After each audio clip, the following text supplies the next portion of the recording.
Oke, kita mulai dulu deh. Kita buka dulu ya. Assalamualaikum warahmatullahi wabarakatuh. Waalaikumsalam warahmatullahi wabarakatuh. Waalaikumsalam, Pak. Selamat siang, salam sejahtera bagi kita semua. Om Swastiastu, Namo Buddhaya. Alhamdulillah, kita masih berikan kesehatan dan umur yang panjang sehingga kita bisa memasuki atau pada hari ini kita masuk ke bulan Ramadan ya, 1 Ramadan ya, 13 April 2021. Semoga di bulan Ramadan ini bagi yang menjalankan kita diberikan keberkahan, menjadi pribadi yang unggul, serta menjadi pribadi yang berkualitas. Amin ya rabbal alamin. Sebelum kita mulai materi kuliah kali ini, kita berdoa dulu deh seperti biasa nih. Kita berdoa dulu semoga apa yang kita pelajari dapat bermanfaat dan dapat tercerna dengan maksimal. Berdoa dimulai.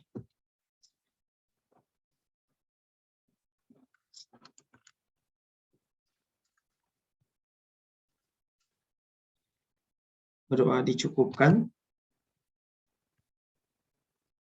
Ulas dikit aja ya, kemarin agak kelupaan dikit karena waktu atau apa gitu ya. Halo, kedengaran suara saya? Terdengar, Pak.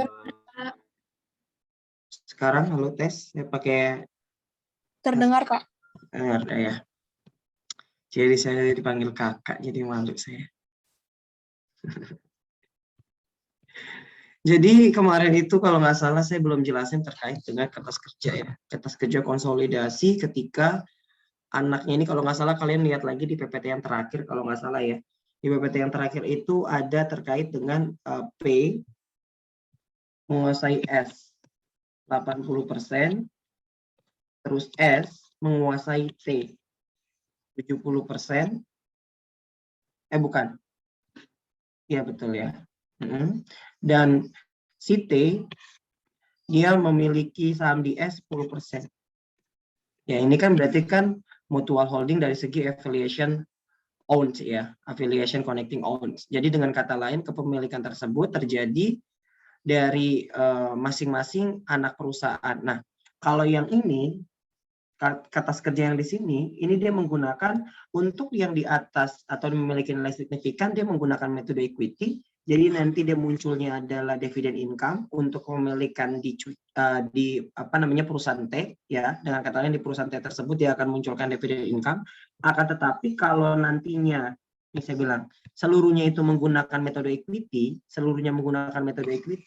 nanti dia mencatat juga terkait dengan bagian si T atas si S. Jadi demikian. Kalau kalian mau buka lagi soalnya bentar ya, saya cek dulu. Dikit lagi.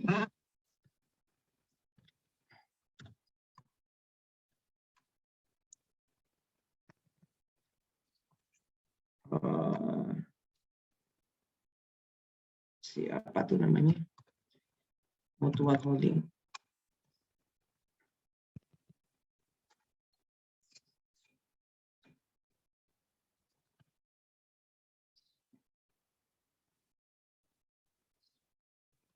Nih, dari soal yang ini yang kemarin yang terakhir saya sudah ulas di bawah, yang kemarin kita sudah ulas yang paling terakhir ya, kita bagaimana kalau subsidiary mutual holding tersebut. Jadi kepemilikan masing-masing tersebut ada di anak perusahaan kayak tadi ya. Nah, ini saya lengkap lagi aja. Intinya saya mau ngasih tahu bagaimana konsolidasi kalau kita menggunakan seluruhnya dengan menggunakan metode equity. Kita udah tahu ya, masing-masing dari persamaan dasar tersebut, kita udah tahu pendapatan dari masing-masing si P dari S adalah 67, sedangkan dari T adalah 33. Nah, kalau kemarin yang di sini saya mengilustrasikannya adalah dengan menggunakan metode equity plus metode cost ketika dividennya anaknya tersebut kurang dari signifikansi ya, kepemilikan dari yang salah satu subsidiarinya. Jadi kemarin kan saya menjelaskannya dengan menggunakan yang duanya ini menggunakan equity, satunya itu hanya menggunakan metode cost. Akan tetapi kalau misalkan kita menggunakannya seluruhnya cost, boleh nggak? Boleh. Karena di PSAK terkait dengan combination business dijelaskan ketika metode tersebut induk perusahaan, anak perusahaan dengan menggunakan metode cost, maka walaupun kurang dari 10% kita juga, atau kurang dari signifikansi, kita juga bisa menggunakan seluruhnya dengan menggunakan metode equity. Kalau semuanya kita menggunakan equity, maka kita bisa juga seluruhnya menggunakan metode equity. Walaupun nantinya kurang dari signifikansi. Nah, ini 854695 itu adalah bagian dari pendapatan si S kalau kita lihat di sini ya. Nih. Hasil dari realisasi S. Jadi kita bisa menggunakan seluruhnya equity atau kita menggunakan equity ketika ada signifikansi, berarti nanti spread income-nya kita nggak masukkan. Kalau yang tadi ya, kalau yang si anak itu kurang dari 10%, maka kan spread income kita nggak masukkan. Akan tetapi ketika tadi kita menggunakan seluruhnya equity, dia seluruhnya dimasukkan ke dalam laporan konsolidasi. Itu aja sih yang saya mau jelaskan. Nanti kalau untuk ininya kalau mau nanti saya kasih apa contohnya. Sama yang di bukunya Bu itu salah juga ya. Kemarin baru ketahuan ketika membuat laporan konsolidasi. Jadi kalian lihatnya di itu aja ya, di bukunya BIMS ya. Jadi bahan bacaan kalian itu bukunya BIMS aja. Untuk modul itu ada kesalahan pada saat membuat consolidation-nya. Jadi kalau kemarin modulnya itu yang pokoknya ada, nanti saya kasih untuk yang masalah kertas kerjanya ini aja dulu. Ini sama yang buat perbandingan ya, untuk metode yang terakhir, yang ini. Sampai sini ada yang mau ditanya dulu tentang mutual holding mungkin. Habis itu kita masuk ke translation mata uang asing.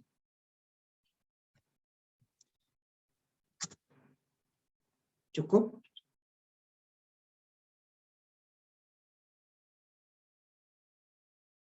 Kita bawa santai aja ya. Saya suaranya agak di pelan-pelan ini oke ya. Suara kayak gini terdengar kan ya? Terdengar, Pak. Ya, karena kita tahu ini jam-jam waktu kalian tidur ya. Kalau misalkan, ya betul. Kalau misalkan kalian nggak kerja ya, ini jam-jam enak banget untuk sambil nunggu asar, habis itu asar, mandi dan lain-lain, nyiapin makanan yang bagi yang masak-masak dan lain-lain, tinggal nanti ngabuburit gitu ya. Tapi sekarang ngabuburitnya dengan mata kuliah akuntansi keuangan lanjutan. Mudah-mudahan kalian betah ya ngabuburit bersama saya. Saya juga ngabuburit bersama kalian ini kalau kayak gini. Harusnya betah ya. Mudah-mudahan. Oke. Kita mulai ya materi bab 10 tentang transaction foreign currency. Nah, sebelum kita masuk ke foreign currency terkait dengan nanti consolidation statement, kita jelasin dulu nih terkait dengan konsep mata uang asing. Sebenarnya konsep mata uang asing ini sudah pernah diajarkan di mata kuliah akuntansi keuangan, betul ya? Nanti akan muncul laba selisih kurs atau rugi selisih kurs. Udah pernah kan ya? Nah, tapi saya jelaskan terlebih dahulu lagi sebenarnya dalam konsep mata uang asing itu kayak gimana, kenapa bisa timbul mata uang asing gitu ya? Karena dalam hakikatnya bisnis proses suatu perusahaan itu enggak terlepas juga hanya menggunakan mata uang lokal atau mata uang fungsionalnya dia. Kita juga bisa menggunakan mata uang asing ketika kita ada transaksi dengan pihak asing gitu ya, atau pihak di luar dari negara kita gitu loh ya. Kenapa demikian? Karena proses bisnis yang semakin berkembang, terutama kalau perusahaan multinational company ya. Kalau perusahaan multinational company pasti dia ada salah satunya hutang deh, jangan jauh-jauh. Hutang itu aja kita bisa menggunakan mata uang asing. Indonesia juga menggunakan mata uang asing untuk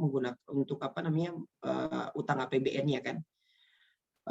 Dengan demikian nantinya pada saat dia membayarkan hutang itu tergantung apakah nanti rupiah itu rupiah itu akan menguat atau menurun. Tapi kalau dalam tadi kalau tadi berkaitan dengan utang luar negeri Indonesia itu sendiri seperti yang kita pahami, dia ada hedging nilai ya, ada hedging nilai atau nilai pelindung. Jadi nanti kita bayarnya tersebut ada batas atas, ada batas bawah. Jadi tidak merasa dirugikan ketika nanti mata uang kita naik terus atau mata uang kita turun, tidak akan merasa dirugikan atau diuntungkan yang signifikan gitu loh ya. Makanya tadi nanti ada hedging. Nanti itu akan masuk ke materi selanjutnya terkait dengan hedging nilai atau pelindung nilai dari transaksi mata uang asing. Jadi tadi ya konsep dasarnya kenapa bisa terjadi mata uang asing transaksi tersebut, karena pasti ada pertukaran barang maupun jasa yang melibatkan beberapa negara atau foreign currency-nya berbeda gitu, atau local currency-nya berbeda. Nah, konsepnya di sini kalau kita bahas tentang di PSAK ada di PSAK 10 ya. Di PSAK 10 paragraf ke-8 dijelaskan kenapa demikian. Karena ada kegiatan usaha luar negeri, yaitu adalah entitas yang merupakan entitas anak atau entitas asosiasi atau ventura bersama, atau juga cabang dari entitas pelapor yang aktivitas dilaksanakannya di suatu negara lain, atau entitas pelapor atau menggunakan mata uang selain mata uang entitas pelapor. Jadi contohnya misalkan contoh gini, Indonesia berarti kan mata uang fungsional dan mata uang rata-rata ya. Ini saya bilang rata-rata ya. Mata uang fungsional sama lokalnya adalah apa? Kalau Indonesia rupiah kan?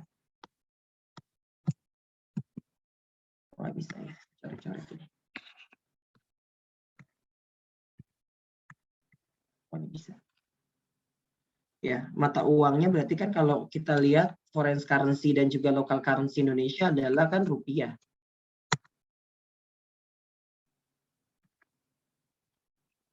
Ya, rupiah. Sedangkan kalau misalkan kita di Thailand berarti baht, kalau misalkan di Eropa berarti euro ya. Intinya seperti itu. Kegiatan usaha tersebut terjadi antara entitas asosiasi, berarti kalau entitas asosiasi kita tahu ya, ini ada kepemilikan struktural di sana ya. Atau dengan kata lain kita memiliki kepemilikan saham. Kalau ventura bersama atau joint venture, di sini kan ada suatu kegiatan bisnis yang didanai oleh lebih dari penyedia perusahaan tersebut, itu disebut dengan ventura bersama.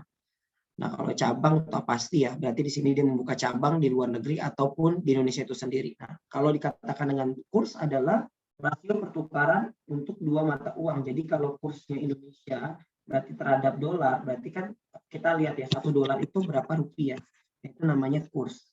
Di rasio pertukaran. Jadi kalau kita mau menukarkan suatu mata uang asing tersebut, harus kita tukarkan dengan apa? Kurs yang berlaku. Nah, kurs ini juga ada banyak.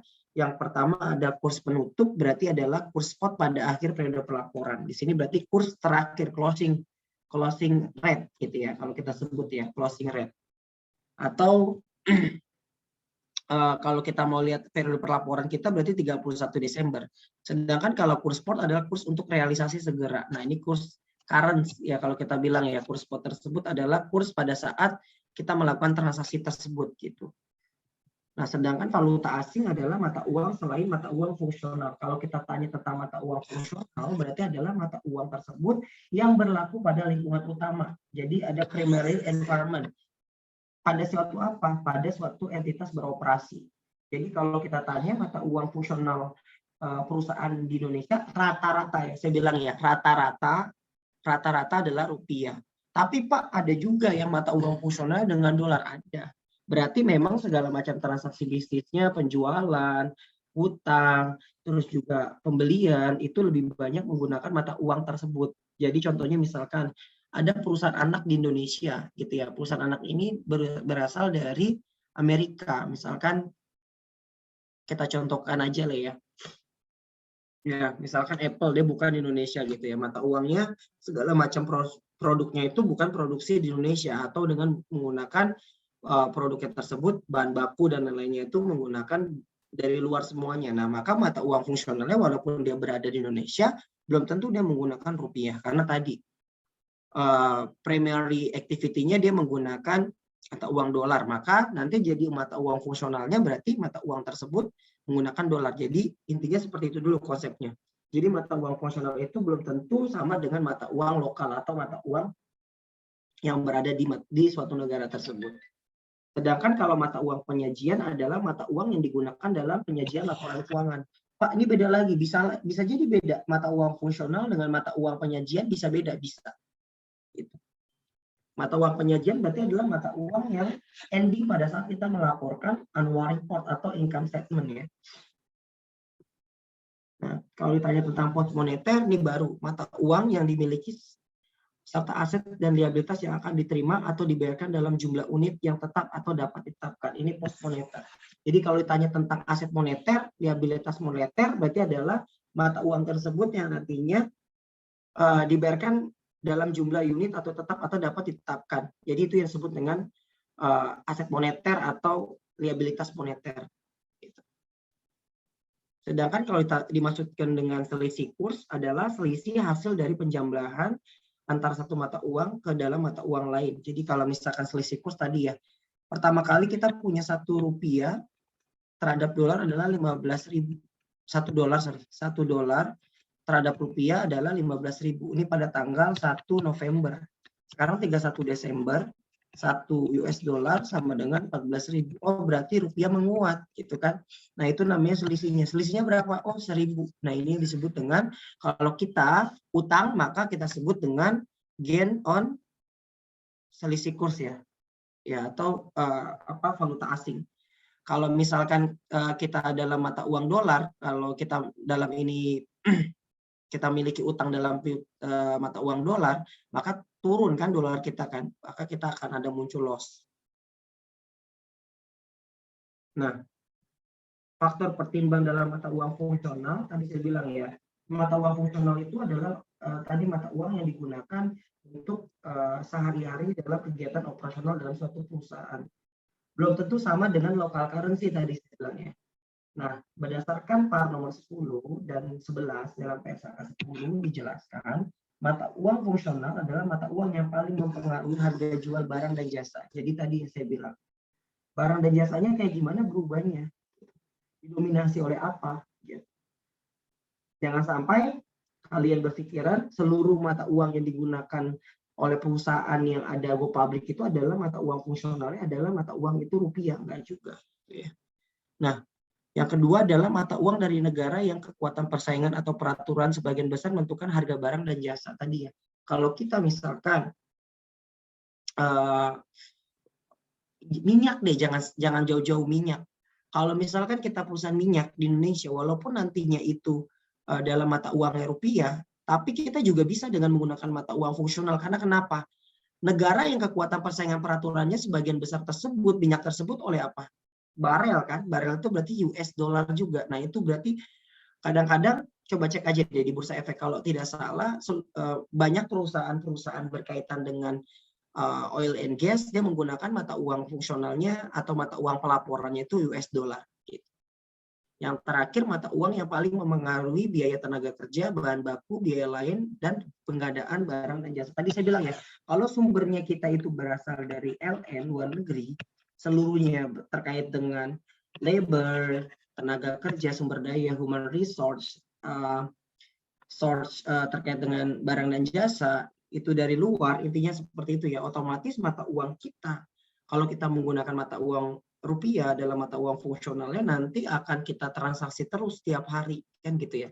Maka dengan demikian rata-rata perusahaan-perusahaan tersebut mata uang fungsionalnya adalah mata uang yang berlaku pada saat kita yang paling mempengaruhi biaya tenaga kerja, bahan baku dan biaya lain atas operasional dari suatu negara tersebut. Sampai sini cukup jelas dulu terkait dengan pengertian dari PSAK nomor PSAK 10 gitu ya, paragraf 8, 9 dan 10 terkait dengan transaksi valuta asing.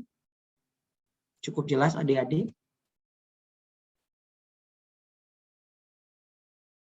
Cukup ya. Nanti coba kita bahas lagi ketika ada soal. Itu aja dulu ya. Begitu ya. Oke, Pak. Sekarang kita bahas dulu terkait dengan pelaporan transaksi valuta asing ke dalam mata uang fungsional. Tadi saya bilang ya, mata uang fungsional. Contoh, yang dimaksud dengan transaksi valuta asing, pasti transaksi tersebut didenominasikan atau memerlukan penyelesaian dalam valuta asing. Jadi pasti nantinya transaksi valuta asing itu terjadi ketika ada transaksi tapi tidak sama dengan mata uang fungsionalnya.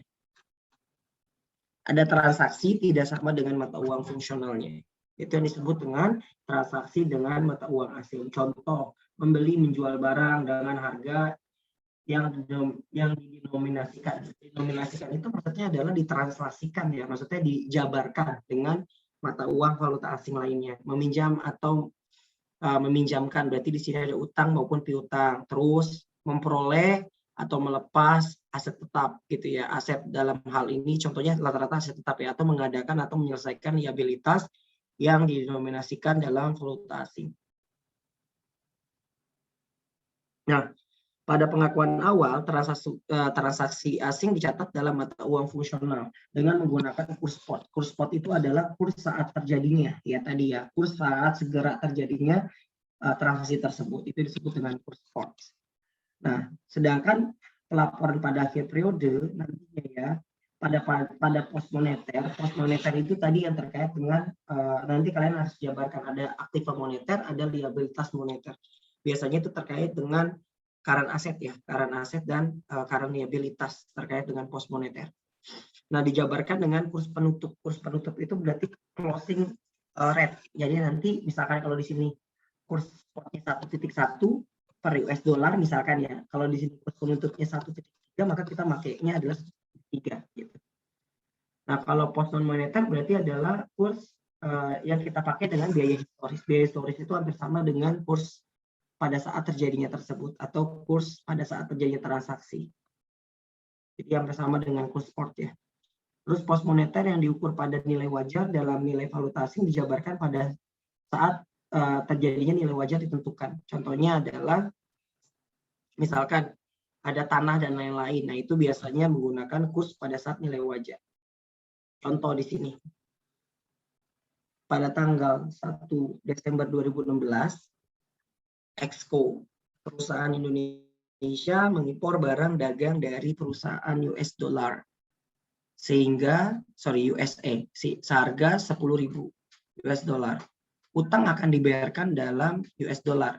Ya, 11 Januari 2017, di mana mata fungsional nih, mata uang fungsionalnya adalah rupiah, maka seperti yang tadi saya bilang, ketika ada mata uang valuta asing, transaksi tersebut dalam mata uang valuta asing, maka pada saat kita melakukan pencatatan record nation di dalam perusahaan tersebut, kita harus jabarkan ke dalam mata uang fungsional atau mata uang yang menjadi dasar perhitungan pencatatan periode perusahaan tersebut atau pencatatan akuntansi perusahaan tersebut. Nah, maka pada saat kita menghitung, pada saat kita beli barang tersebut tadi ya, kita beli barang 10.000. Harga barang pada saat itu kurs spotnya adalah 13.700, maka kita kalikan didapatlah 137. Maka pada saat awal 1 bulan 12, 2016 kita nyatetnya adalah persediaan atau inventory pada account payable foreign currency valuta asing sebesar 137 juta. Nah, bagaimana ketika kursnya tersebut berubah pada saat 31 Desember? Pada saat 31 Desember menjadi 13.400. Berarti di sini kalau kita utang akan timbul gain atau loss ya? Coba.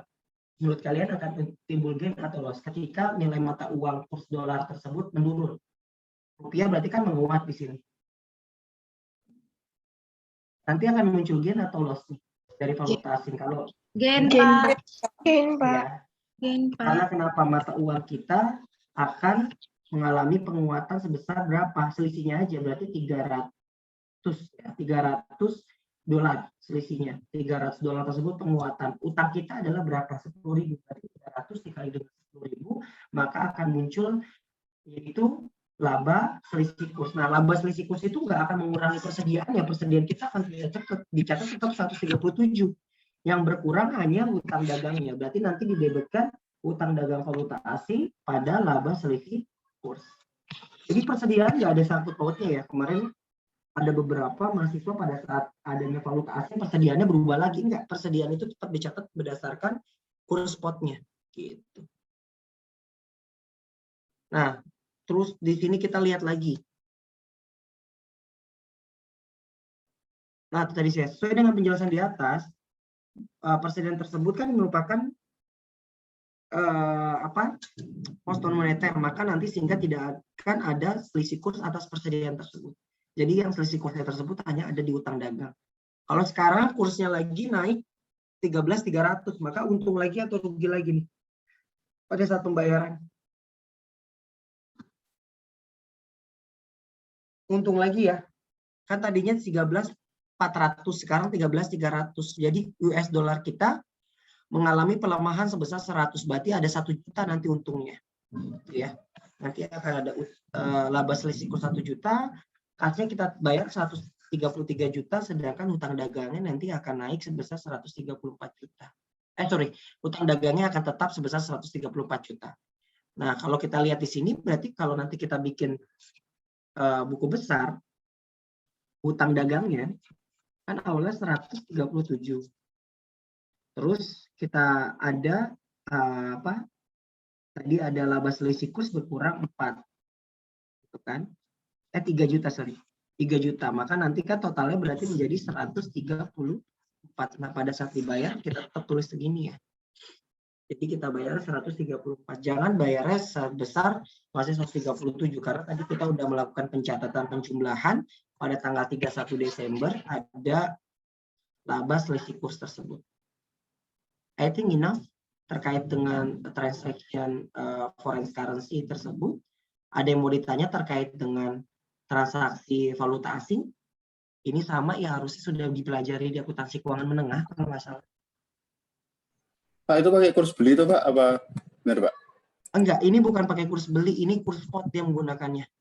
Oh, pakai kurs spot gitu ya? Iya, pada Kalau saat gitu, itu jadi ya. Apa? lihatnya tuh gimana Pak? Misalnya transaksi realnya gitu, taunya kursnya nilai segitu? Pada Kalau saat nggak kita kurs beli beli itu berapa gitu. Berarti kalau nanti kamu belinya misalkan ya lewat bank apa, pakai kurs bank tersebut gitu loh. Oh gitu. Ya, misalkan Kan, kalian transfer nih, duitnya lewat bank BCA. Nah, pada saat terjadi tersebut, kalian terjadinya berarti kan kalau kita nukerin, berarti kita kurs beli kan? ya beli. Begitu, tergantung banknya. Nah, kalau di sini kan kita nggak ada banknya nih, kita seakan-akan langsung transaksi pada saat masih Xcoin, udah kursnya adalah 13.700 gitu. Oh, jadi itu pakai kurs beli pada saat banknya itu ya Pak? Ya, pada saat di bank media, betul. Kan kalau transaksi dengan valuta asing kita biasanya lewat tadi ya, bank ya. Oke, siap. Begitu.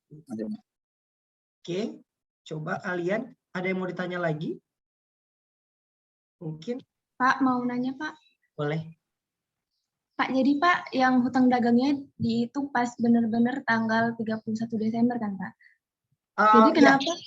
Jadi kenapa nggak belinya itu pas tanggal 31 Desember aja gitu Pak? Lah kan dia kan transaksinya itu tanggal 1 Desember gitu. Dia beli barangnya 1 Desember. Jadi pada saat dia mau melakukan consolidation statement, nantinya kan utang dagang itu harus catat pada berdasarkan kurs saat itu ya, maksudnya dengan kata lain ya. Maka utang dagangnya itu ketika kita menggunakannya, kita transaksi 1 Desember ke 31 Desember, ada nggak perubahan? Oh ternyata pada tanggal 31 Desember kursnya pada saat 31 Desember kursnya turun menjadi 13.400 gitu loh, Dik. Nah, kalau untuk yang tanggal belinya itu kenapa tadi nggak pakai yang 31 Desember? Karena dia belinya kan 1 Desember. Jadi kalau dia belinya 1 November ya kita pakai 1 November gitu loh. Nyambung nggak? Halo? Tadi kamu Berarti nanya. Pak, ya, Pak, berarti Pak kalau misalnya dia belinya tanggal 31 Desember, Ya udah pakai berarti aja. nggak ada perubahan kan? Nggak ada perubahan. Karena kan 31 Desember pasti kan dia menggunakan kurs saat itu. Iya Pak. Begitu adik. Iya Pak. Di sana hujan nggak? Hujan? Enggak Pak. Ya? Oh enggak ya. Di sini hujan soalnya.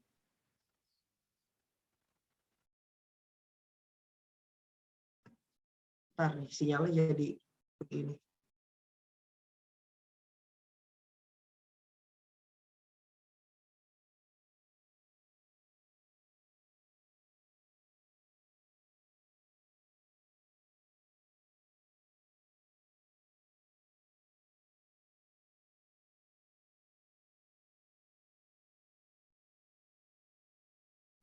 Oke, sambil saya absen kalian, tadi saya belum absen kalian juga.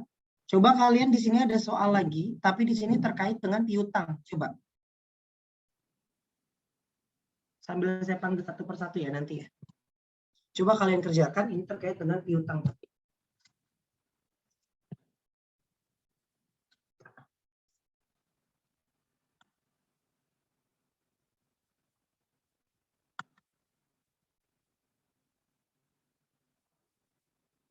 Saya minta tolong sudah di absenkan belum? Di screenshot dulu boleh ya? Saya minta tolong ya.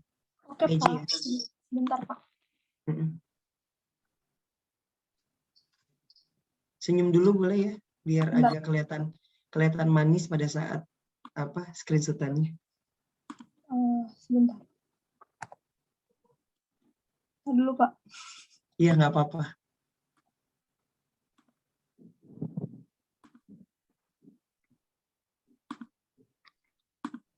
Di kalian masih PPT-nya itu kan ya? Masih yang soal tadi kan ya? Di screen share saya. Masih, Pak.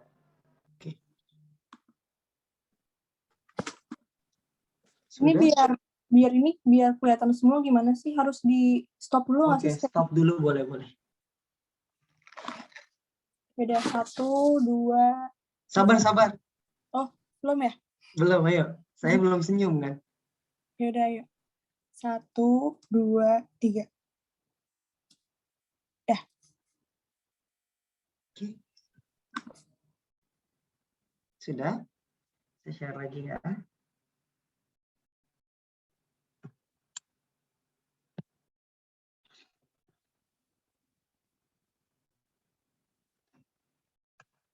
Adnan. Hadir Pak, saya. Ya. Ini masih banyak yang portalnya masih masalah juga ya. Kalian itu di sini memang baru absen cuma 5 orang.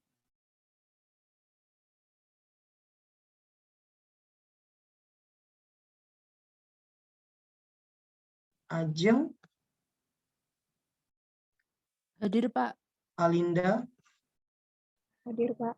Alfiana, Hadir, Pak. Alvira, Hadir, Pak. Alfiza. Hadir, Pak. Ini tuh ini kembar gak sih? Alvira sama Alfiza enggak? Enggak, Pak. Enggak, namanya kan hampir sama, biasanya kalau kembar begitu kan. Enggak ya? Berarti ketemu gede di stan ya. Anggitara, Hadir, Pak. Anissa Khairi, Hadir, Pak. Aris, Hadir, Pak. Aulianisha, Hadir, Pak. Cahyo, Hadir, Pak. Chantami, dia di sini. Hadir, Pak. Devina Rosa Sitepu, Hadir, Pak. Dimas Raffi, Hadir, Pak. Elvina Zeke, Hadir, Pak. Arlina Nurkosasi, Hadir, Pak. Maufuri, Saya, Pak. Alwi. Hadir, Pak. Berarti Alwi mau itu ya, mau ulang tahun ya? Enggak. Enggak, Pak. Kenapa, Pak? Oh enggak, namanya kan Ramadan. Biasanya lahirnya bulan Ramadan, tapi Ramadan tahun berapa gitu kan? Soalnya kan Ramadan maju terus kan? Maju terus, Pak.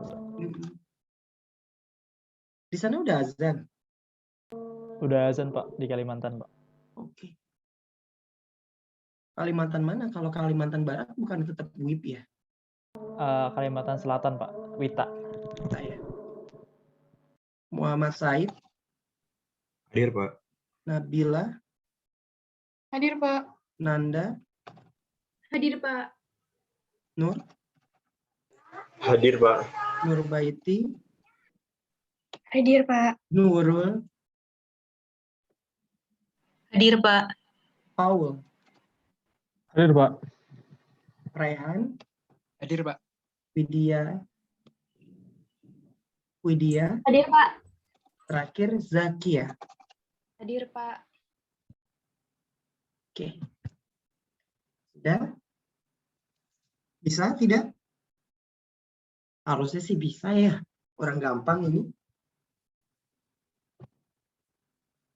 Yang pertama, berarti kan 1 Januari kita nyatetnya adalah account receivable foreign currency pada cash. Nilainya berapa? Berarti 100.000 dikalikan dengan 10.000. hasilnya 1 miliar. 1 miliar. 1 M. Pada akhir tahun 2018, hingga 1 bulan 12, berarti jadi 12.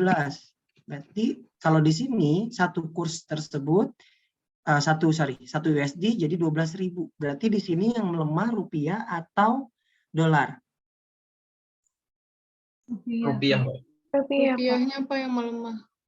Rupiahnya melemah. Berarti ini laba atau rugi? Rugi, Pak. Rugi, Pak. Laba. Masa sih rugi?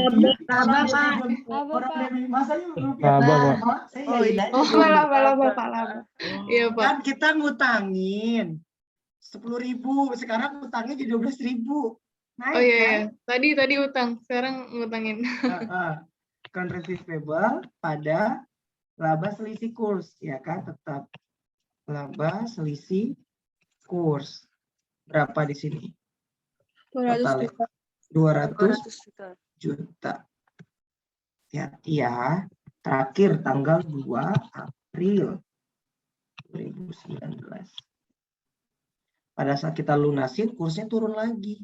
Berarti akun receivable kan tetap dicatat sebesar berapa dulu nih? 1,2 2 M. ya kan? Ya kan? 1,2 M. Cash yang kita terima enggak demikian. Cashnya adalah 11.000 kan? 11.000 dikali dengan 10.000 berarti 1,1 M. Maka ada rugi pada tanggal 2 tersebut, rugi selisih kurs sebesar 100 juta.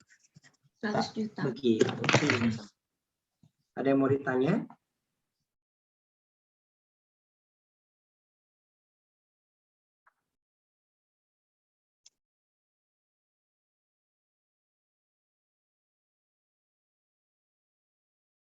Nah, kita latihan dulu, coba lagi.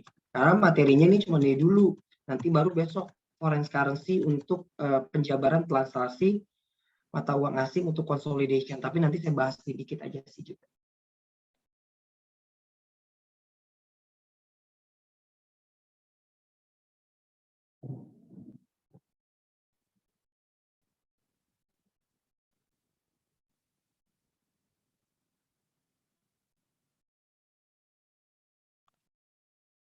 Tahun ini saya juga bingung kenapa nggak dijadiin satu materinya ya. Padahal materinya dikit banget.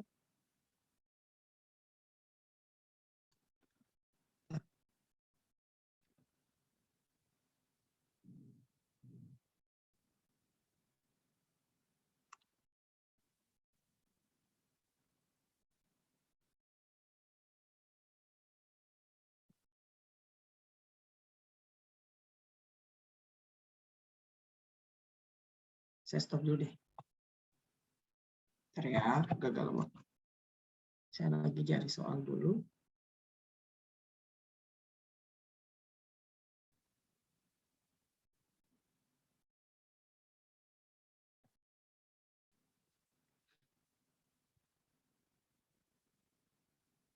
Ini kalian mumpung puasa ya, nggak ngapa-ngapain, kerjain KTTA-nya, ya, cari data, ya. Apalagi kalau yang di Bursa Efek Indonesia nih, rata-rata laporannya udah pada keluar.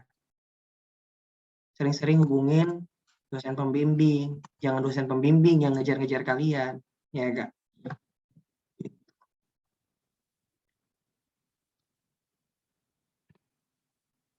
Kalau nanti ada pertanyaan boleh sekali-kali ya, jangan setiap hari ya.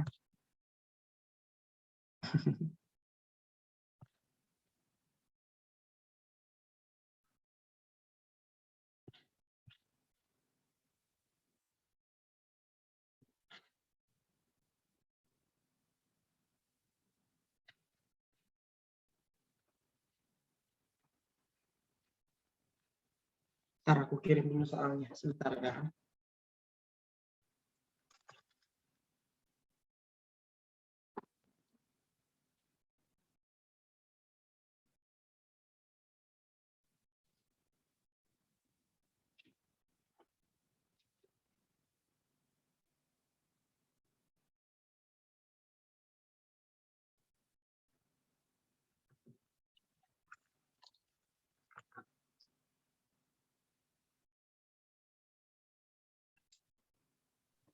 Pak, maaf Ya Pak. boleh. Kalau misalnya tadi PPT yang Bapak share tadi, boleh minta nggak Pak kami? Boleh. Ya, Pak. Makasih Pak. Iya boleh dong, masa nggak boleh?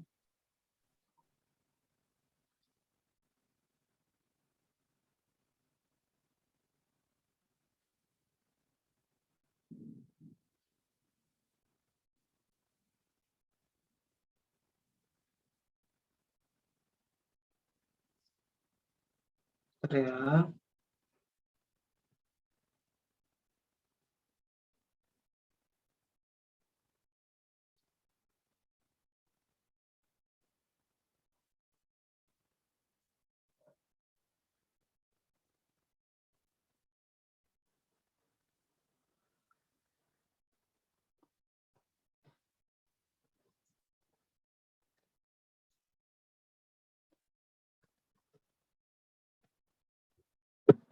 Kalau nggak soal yang di situ aja dulu deh. Yang di apa? Yang di workbook coba kita kerjakan bareng-bareng dulu. Soal yang di workbook ya. Ada nggak soal workbook terkait dengan sekarang situ? Coba bantu saya bersama.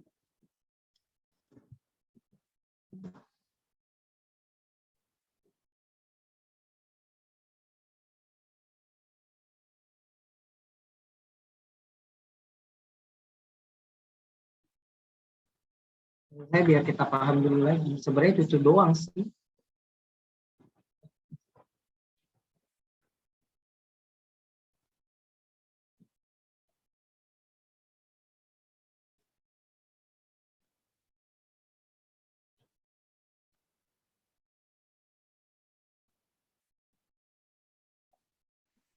Bapak, permisi mau nanya. Boleh, boleh.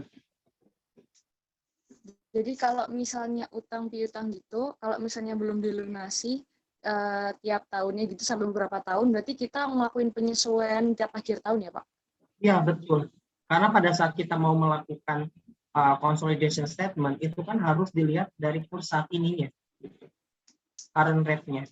Terkait dengan utang piutang ya. Berarti di kedua belah pihak, Pak, yang melakukan penyesuaian, apa cuman yang minjemin aja?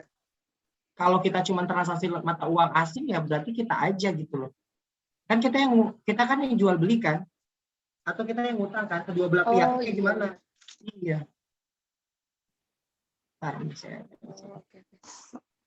Makasih, Pak. Sama-sama.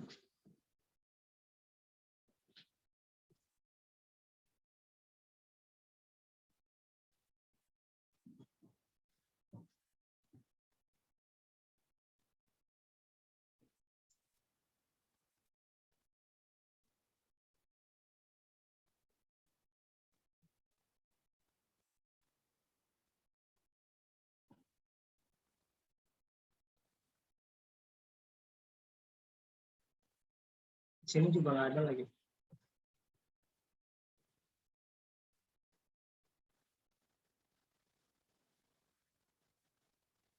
Ntar ya, sambil saya buka-buka.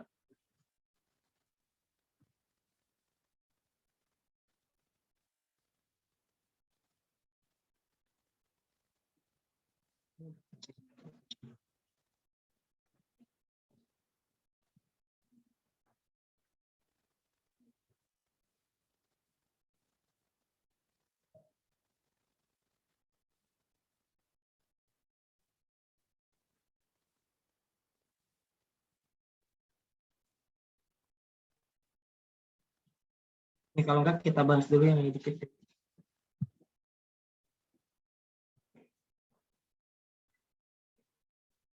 Yang Assalamualaikum. Lagunya gini. Ini lagunya gini.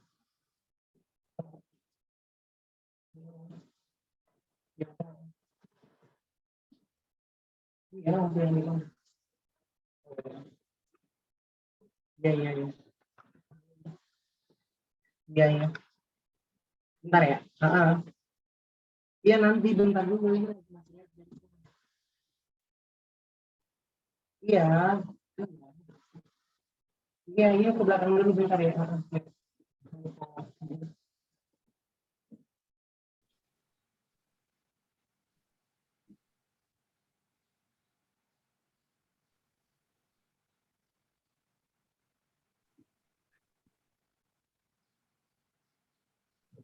Sorry, maklum ya, karena tinggal sendiri, jadi banyak yang ngingetin gitu loh. Terkait dengan lampu lah, apalah gitu, kalau hujan gini. Sorry. Sorry.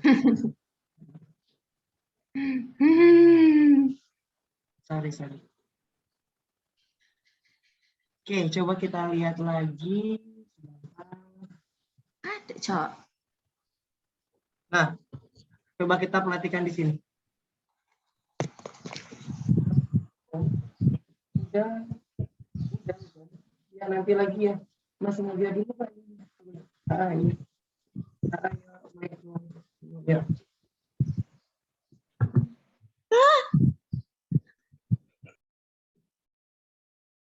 Sorry, itu bapak aku. Sorry ya, emang rada-rada manis saya kalau ditelepon gitu kan. Kalau mau orang tua. Ya udah. Oke, kita lanjut lagi ya. Tadi nggak di mute lagi ya. Bukan, jadi saya mana ya? Oh, ini dulu deh. Contoh, laporan keuangan didenominasikan dalam mata uang asing. Kalau awalnya piutangnya adalah, di sini bisa dipakai pulpen lagi, pensil. Mata uangnya adalah sekitar 10.000, piutangnya tadi ya 10.000 US dollar. Spot rate pada saat sebelum transaksi Desember adalah 15.000 dan spot rate pada tanggal 31 Desember adalah 15.400. Berarti ini awalnya gimana kalau kayak gini? Awalnya transaksi tersebut 15.000, sekarang spot rate-nya 15.400. Kalau kita punya piutang berarti melemah atau menguat rupiahnya? Menguat, Pak. Pergerakan terhadap rupiah Melemah, Pak. melemah ya. Kan di sini kan mata uangnya kita US dollar nih. Berarti dampaknya terhadap liabilities-nya gimana? Atau asetnya kalau kayak gini? Piutang kita Menguat, Pak. Nambah. kalau mata uang kita dalam US dollar.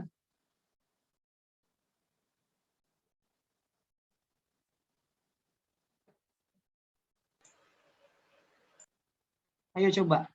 Pergerakan terhadap rupiah. Berarti US dollar kita, piutangnya kan kita US dollar nih. Tadi rupiah kita berarti kan menambah ya, menguat ya. Sedangkan kalau US dollarnya melemah. Dampaknya kalau perusahaan kita menggunakannya mata uangnya rupiah, berarti di sini asetnya akan menambah, piutangnya akan menambah. Dampak terhadap laporan laba rugi, labanya akan menambah. Kalau yang sebaliknya, yang nomor 2, ini pasti euronya menguat kan? Euronya menguat, dampaknya liabilitasnya atau asetnya mengurang. Ini bukan liabilitas ya, berarti asetnya mengurang karena piutangnya tersebut awalnya 17.280 menjadi 17.100. Berarti dampaknya akan muncul rugi gitu ya, ruginya akan bertambah. Rugi apa? Rugi selisih kurs gitu ya. Kalau utang kebalikannya, berarti kalau di sini utangnya dalam euro, ini lenra sih bukan euro ya. 19.200 menjadi 19.050. Berarti utang kita ini pergerakannya rupiah menguat atau menambah ini kalau kayak gini? Kalau dalam utang. Halo.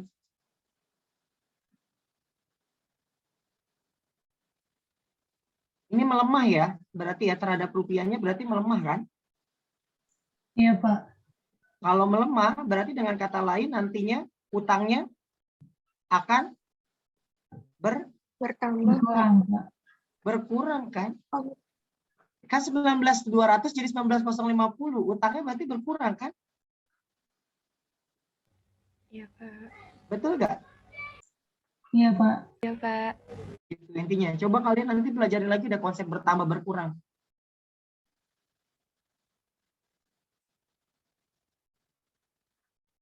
Nih, coba kalau kayak gini.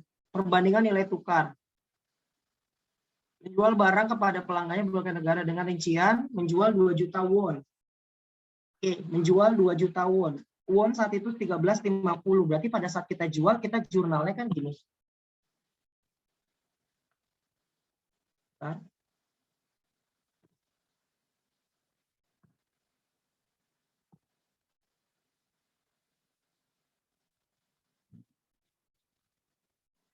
Berarti kan kita jual, ini asumsinya kita piutang semua ya. Karena nanti ada pada saat pembayaran, berarti sini piutang ya. Account receivable. Bisa nulis gitu.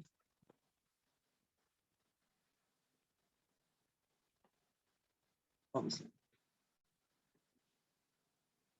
Yang pertama, yang A, berarti account receivable pada sales senilai berapa?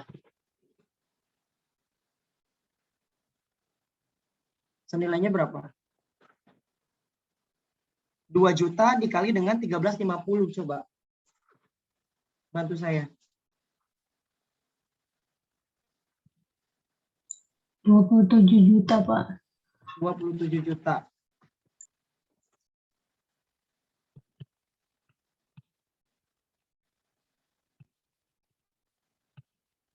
Ya, 27 juta.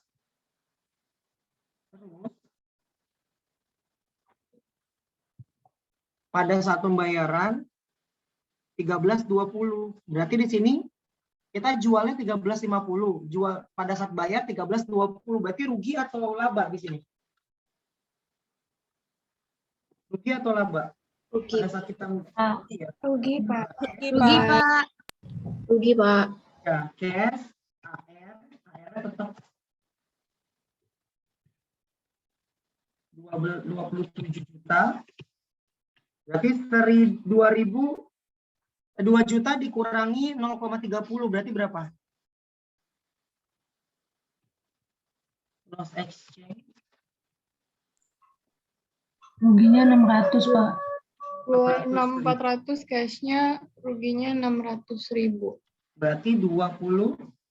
26.400. Begitu intinya ya. Ini terkait dengan transaksi mata uang asing. Jadi saya rasa kalian sudah paham juga ya terkait dengan konsep transaksi mata uang asing, baik itu laba maupun rugi. Jadi kalian tuh harus lihat dulu dia itu jadi piutang atau utang, karena kalau nanti kalian dalam ini halnya piutang kalian jadikan utang kayak tadi tuh konsepnya kebalik-balik, ada yang melemah, ada yang menambah kayak tadi ya yang soal account receivable. Terkait dengan transaksi valuta asing, saya rasa cukup. Habis ini kita masuk ke foreign currency transaction untuk consolidation statement. Kita break dulu bentar, boleh? Boleh, Pak. Boleh, Pak. 5 menit ya, kita ngaso dulu ya. Oke, Pak. Banyak mau ditanya mungkin? Nggak ada ya? Berarti kita bahas tentang foreign currency untuk nantinya membuat consolidation statement. Kita ulas lagi.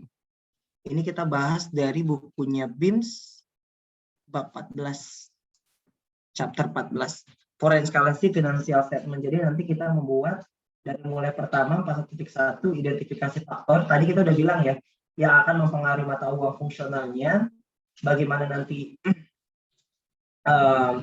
sampai dengan konversinya tadi ya, 1.2 itu konversi, sampai dengan ini saya ringkas saja, sampai dengan nanti kita menggunakan current rate atau temporal method atau measurement method untuk membuat terkait dengan consolidation statement dan mengakui tentang investasinya di anak perusahaan tersebut gimana. Jadi intinya kalau di sini kita akan belajar ketika nantinya kita punya subsidiary maupun kita punya parents yang menggunakan mata uang atau dengan kata lain menggunakan transaksi dalam mata uang asing atau foreign currency tersebut untuk financing statementnya. Contoh, di sini kalau kita bahas tentang functional currency, kita tadi udah belajar ya. Functional currency dalam bukunya BIM dijelaskan di mana rate tersebut yang sebagai economic environment, economic primary. Jadi intinya adalah yang mempengaruhi lingkungan ekonomi utama dari suatu entitas bisnis tersebut beroperasi. Di mana yang seperti kita ketahui nantinya seperti pembayaran liabilities dan lain-lainnya. Seperti tadinya kita menghitung dari harga dari penjualan, bagaimana nanti dominan dari marketnya tersebut seperti apa, pembayaran bebannya, sampai dengan nantinya pendanaan perusahaan tersebut dan intercompany transaction. Jadi sampai dengan nantinya ada gak transaksi intercompany transaction, baik itu nanti pertukaran piutang atau bon obligasi dan lain-lain. Nah itu terkait dengan functional currency. Nah tadi saya bilang functional currency itu belum sama dengan local currency, belum tentu sama ya. Dimana nantinya functional currency tersebut akan mempengaruhi pada saat kita menghitung financial statement-nya. Dimana kita akan ada dua dalam pencatatan terkait dengan metode financial statement ketika ada foreign currency, di mana kita di sini ada dua cara. Yang pertama dengan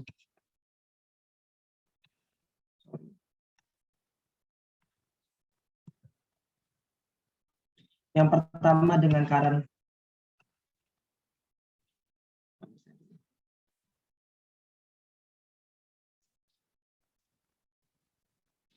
Langsung aja dia tulis current rate method, baru bisa. Yang kedua measurement method. Bedanya hanya seperti ini. Kalau temporal method, ya intinya ya, temporal method ketika mata uang fungsionalnya, functional currency tidak sama dengan local currency-nya. Sedangkan kalau current rate method nanti functional currency sama dengan local currency-nya. Nah ini bedanya cuma di situ doang. Sebagai garis besarnya ya, kenapa demikian? Ini contohnya yang gampang deh, langsung saja. Example, local currency-nya peso, ya, functional currency-nya peso, maka nanti dia akan menggunakan current rate method. Tadi saya bilang, local currency sama dengan functional currency, maka dia akan menggunakan current method. Sebaliknya, ketika di sini local currency-nya yen, gitu ya, terus functional currency-nya adalah US dollar. Nah, maka nanti kita akan pakai yaitu temporal method atau remeasurement, ya, metodenya. Sedangkan untuk reporting currency-nya itu nanti kita ituin lagi, apa dengan kata lain, kalau di sini kita sudah transaksi dalam mata uang US dollar, maka pada saat nanti kita menghitungnya reporting currency-nya dengan menggunakan US dollar, kita tetap menggunakan temporal method. Bedanya kalau di sini walaupun peso ke US dollar, reportingnya dia tetap menggunakan current rate method karena local currency sama dengan functional currency. Bedanya hanya di situ. Untuk reporting currency-nya, ini bedanya gimana sih nanti pada saat penjabarannya? Saya akan jelaskan bagaimana penjabaran dengan menggunakan current rate method dan remeasurement temporary method atau temporary method. Example yang ketiga itu udah pasti ya. Ketika di sini menggunakannya local methodnya dan local currency-nya Australia dollar, sedangkan untuk functional currency-nya dia menggunakan euro, maka tetap menggunakan remeasurement method untuk nantinya dari US ke euro, habis itu dari euro ke US. Itu bedanya. Kalau yang ini nggak usah lagi karena udah dari US ke US kan, ini nggak usah dibedakan, paling yang di sini doang. Tapi dia tetap menggunakan current rate ya. Bedanya hanya di situ. Sampai sini cukup paham dulu terkait dengan penggunaan metode current rate method atau translation method atau dengan menggunakan metode remeasurement dengan current rate method sudah cukup signifikan ya perbedaannya ya. Jadi kalau current rate method ingetin aja current rate method berarti local currency sama functional currency-nya sama. Sedangkan kalau remeasurement dia local currency tidak sama dengan functional currency. Just that aja, hanya itu aja sih sebenarnya perbedaannya. Gimana? Paham? Cukup? Maksud yang ketiga tadi apa, Pak? Yang remeasurement dari Yang ketiga yang mana? contoh ketiga, contoh ketiganya. Yang ketiga ini, intinya dia tetap menggunakan remeasurement gitu loh. Jadi nanti, kan ada dua metode, current rate method sama remeasurement. Jadi kalau current rate method, dia kalau local currency sama functional currency itu sama. Sedangkan kalau dia menggunakan remeasurement, local currency sama functional currency itu beda. Bedanya kalau yang nomor 3 ini, nanti dia ditransaksikannya tersebut 3 kali gitu loh. Yang pertama tahapnya dari US ke Euro, habis Euro ke US gitu loh. Kalau ini kan 2 kali aja. Itu bedanya hanya di situ. Nah bedanya gimana? Nanti perlakuan aset tetap, liabilitas, modal gitu intinya. Karena nanti kita akan belajar current rate, terus historical rate, sama average rate. Nah itu maksudnya yang nanti saya akan kasih tahu setelah ini. Sampai sini cukup paham dulu gak? Yang penting kalian itu nanti menggunakan metodenya apa itu udah tahu dulu. Ketika fungsional sama lokalnya beda, pasti sih kita menggunakan remeasurement gitu.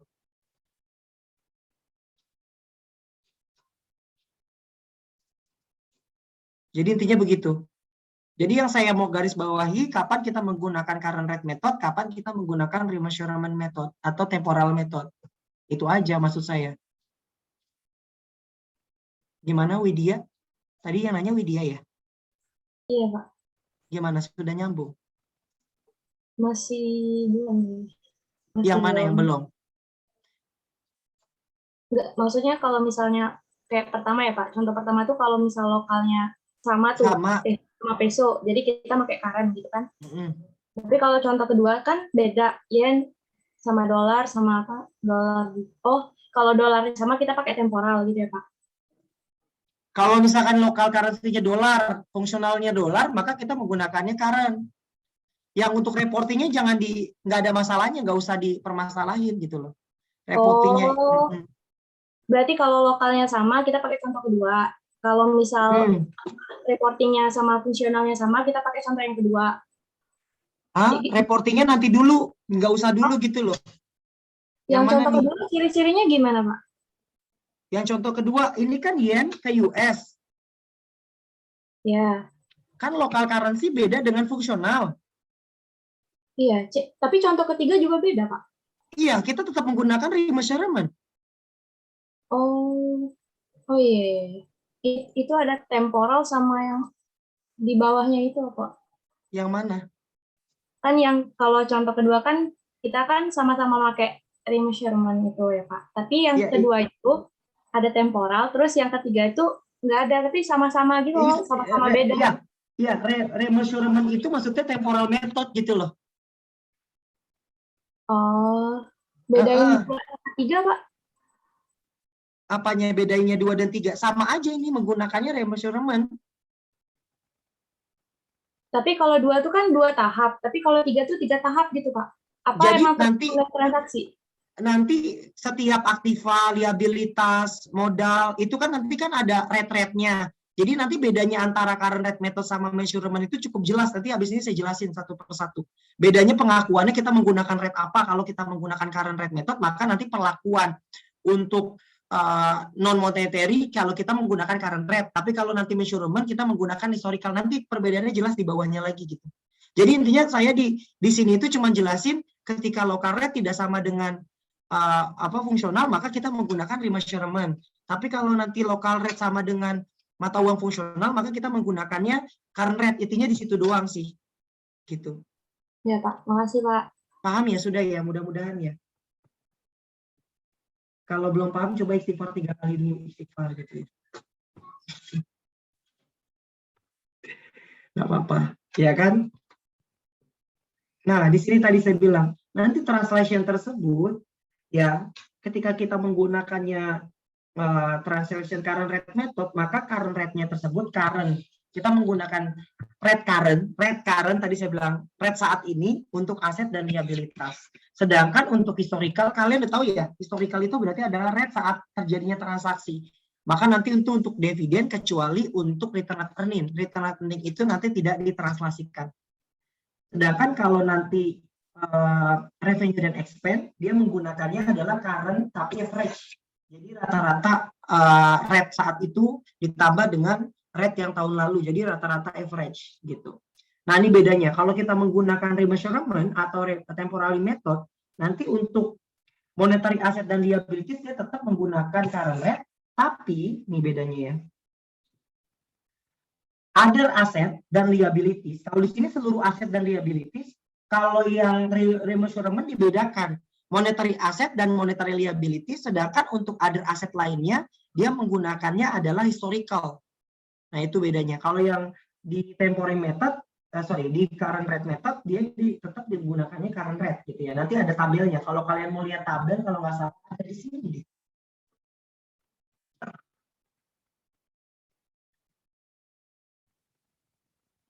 Area.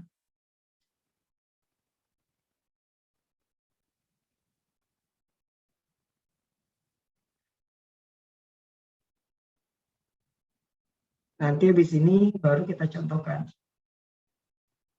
Nah nih, di halaman 4 ya. Ya, di halaman 4 ya.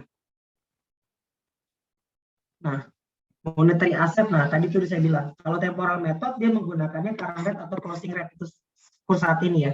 Bedanya kalau yang tadi, kalau nih pada saat kita menggunakannya current rate, maka pada saat kita mengatur fixed asset, investment nih, fixed asset, investment kita tetap menggunakan closing atau current rate, sedangkan kalau yang tadi kita temporal method, nanti kita menggunakan historical rate. Nah bedanya gimana? Nanti kita jabarkan dalam tabel penjabaran terkait dengan aset tetap dan income statement dan juga financial statement ya. Jadi dia seperti itu. Nah, kita kembali lagi dulu.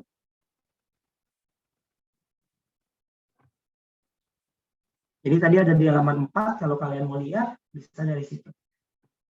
Nah, tapi bagaimana nanti kalau highly inflation pada ekonomi? Nah, kalau misalkan ini ada di pesakan 65, kalau nggak salah ya, terkait dengan ketika ada inflasi kayak sekarang nih ya, corona gitu ya. Corona ini kan bisa membuatkan inflasi kalau lebih dari 100%, maka pada saat nanti dia membuat consolidation, walaupun current rate-nya tersebut sama, ya, current rate dengan local rate-nya itu sama, kita wajib menggunakan remeasurement. Itu bedanya. Kalau lagi ada kondisi kasus hyperinflation gitu ya, atau highly inflation, maka kita tetap menggunakannya adalah remeasurement. Jadi kalau negara-negara yang inflasinya dalam 1 tahun atau lebih dari 3 tahun lebih dari 100%, maka pada saat dia mau mentranslasikan jangan pakai current rate. Karena kenapa? Jomplang nantinya. Jomplangnya gimana? Ya pasti turunnya drastis banget lah. Inflasinya lebih tinggi, kalau inflasi tinggi otomatis kayak gimana? Kursnya melemah atau menguat? Negara nih lagi krisis nih ekonomi, inflasinya tinggi kan? Pernah kamu lihat gak di Afrika? Orang mau beli telur, 1 telur itu sampai berapa banyak tentengan duit tuh. Karena saking gak ada harganya duit tersebut. Jadi kalau kalian inflasi jangan senang. Inflasi kan kenaikan harga barang dan jasa. Itu tapi beresiko juga gitu loh. Beresiko apa? Mata uang kita nggak ada harganya. Sama seperti aku padamu gitu loh. Jadi kalau udah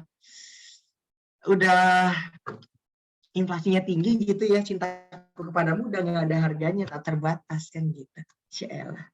Kamu bisa aja. Padahal mah ditolak terus sama cewek yang disukain. Saya suka bingung tuh kayak gitu tuh. Saya deketin cewek, giliran cewek yang saya sukain pasti nggak suka sama saya. Tapi giliran saya nggak struck sama tuh cewek, pasti cewek itu ngejar-ngejar saya. Bingung gimana tuh jadinya tuh.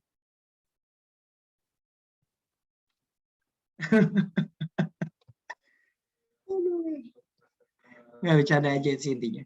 Jadi kalau lagi highly inflation gitu ya, maka kita menggunakannya adalah remeasurement ya.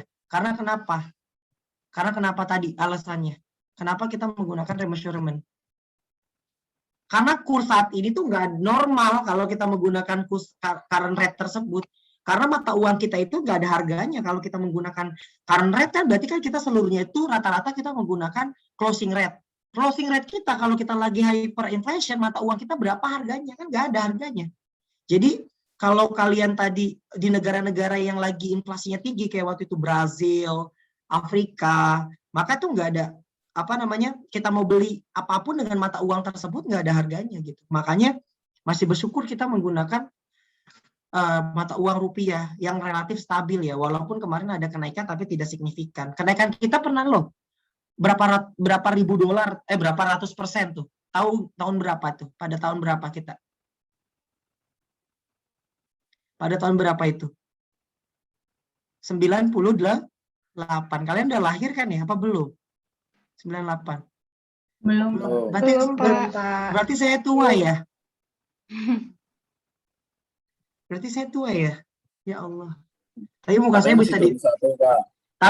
bisa dibandingin sih sama kalian, coba aja. Bandingin muka saya sama yang tadi ngomong. Mudahan mana?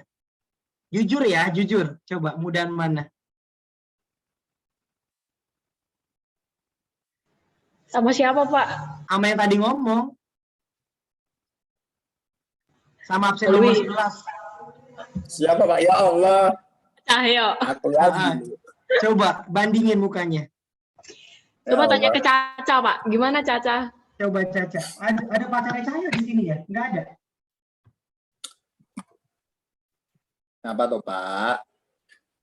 Enggak. Ya udahlah, lanjut lagi aja. Intinya seperti itu. Terus saya dibilang pembulian terhadap mahasiswa kan gak enak juga ya. Masuk kode etik kan gitu. Nah, kita masuk pada saat bisnis combination. Ini kita kembali lagi ke akhir 1 ya, pertemuan 1 tentang bisnis kombinasi.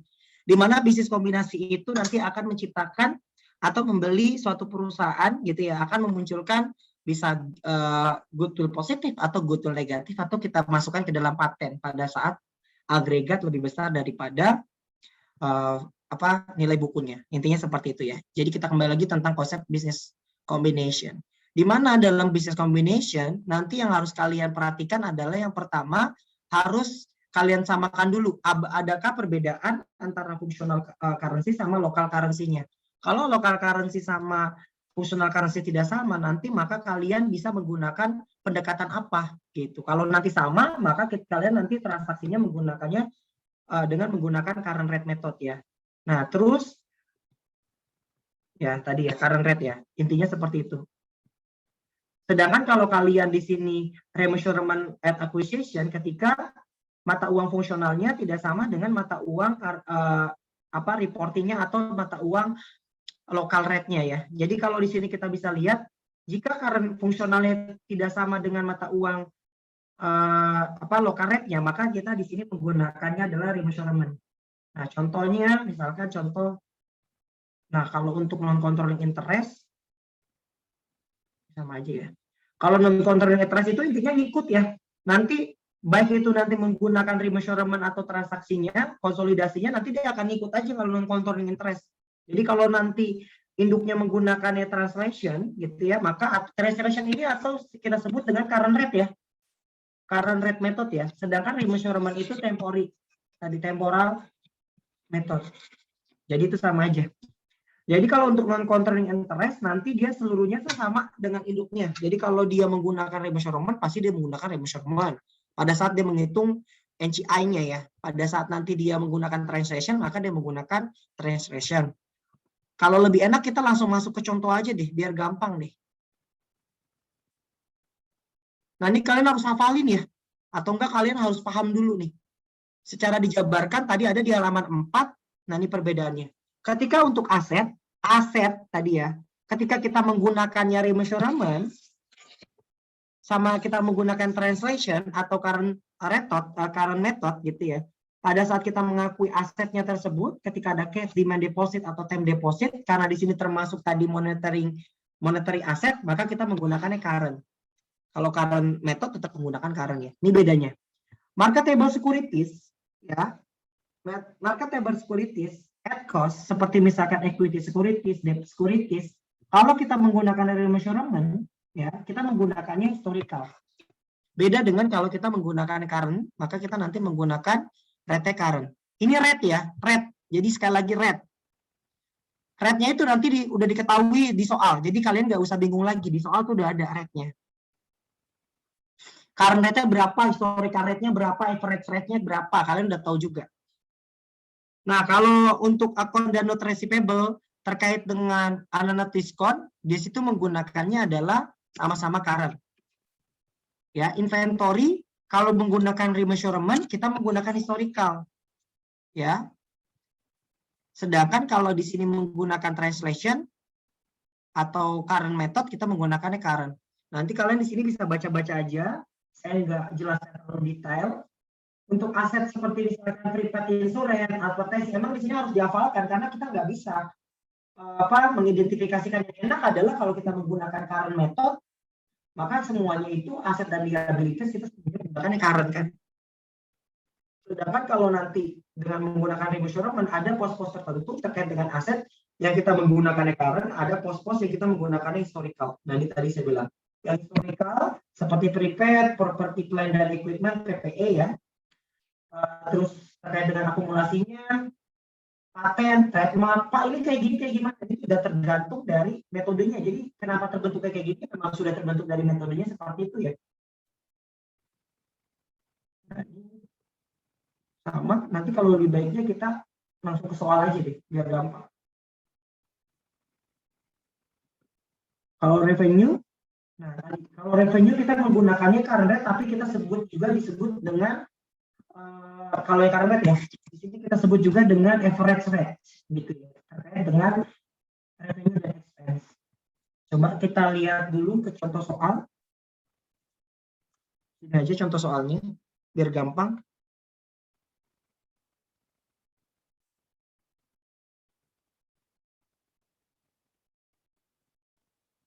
Contoh ya. perusahaan P gitu ya di US dollar membeli S perusahaan Inggris dan menghasilkan selisih sebesar 10.000 euro. Dia dialokasikan ke paten, amortisasi 10 tahun. Kurs pada saat kombinasi bisnis awal, ini kurs berarti kurs pada saat kombinasi awal historikas ya, histori ya berarti ya. Sebesar 1,30.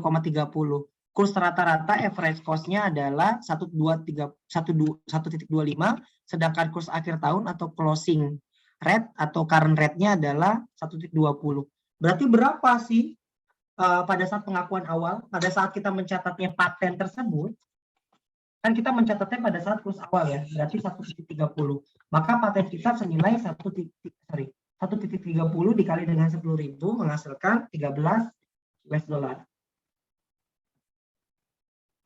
Nah, sedangkan amortisasi tadi sesuai dengan, kita lihat dulu. Kalau kita lihat ya,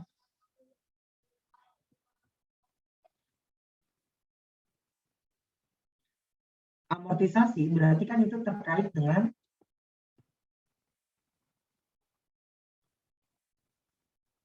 depreciation ya. Depreciation itu tadi kita menggunakannya adalah average ya. Berarti di sini kita masukkan ke dalam kursnya, kurs rata-rata. Kurs rata-ratanya berarti berapa? 1,25. 1,25 ini ya, 1,25 ini kita kalikan dengan 10.000 menghasilkan 1,250. Sedangkan untuk paten akhir tahun khusus untuk paten akhir tahun terkait dengan demikian, kita lihat lagi. Kursnya itu kita menggunakannya apa? Kita lihat lagi ya. Paten akhir tahun kita menggunakannya adalah current rate ya. Current rate itu berarti kurs akhir.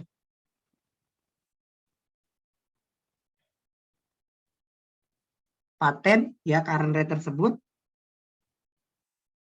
ini kurs akhir, maka akan menghasilkan 1,20. Maka nanti akan ada selisih kurs. Nah nih, saya akan mengasih tahu dikit aja. Di buku ini ada yang diakui sebagai OCI, ada yang diakui sebagai gain. Kalau diakui sebagai OCI, maka ini udah identik kalau kita menggunakannya adalah current rate method. Kalau nanti ada selisih terkait dengan penjabaran transaksi mata uang asing, kita masukkan ke dalam other comprehensive income, berarti kita menggunakannya adalah current rate method. Sedangkan kalau nanti kita masukin ke gain atau kita masukin ke dalam laporan laba ruginya langsung, maka itu kita menggunakan pendekatan adalah remeasurement. Intinya itu aja. Nah, bila kasus di atas anak perusahaan membukukan transaksinya dalam mata uang selain mata uang fungsionalnya, nah berarti kan nanti dia akan menggunakan temporary method. Maka nanti kalau temporary method seluruhnya itu dicatat berdasarkan historical. Coba kita lihat.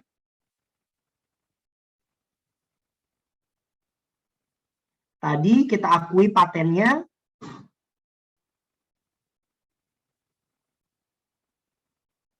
Historical ya.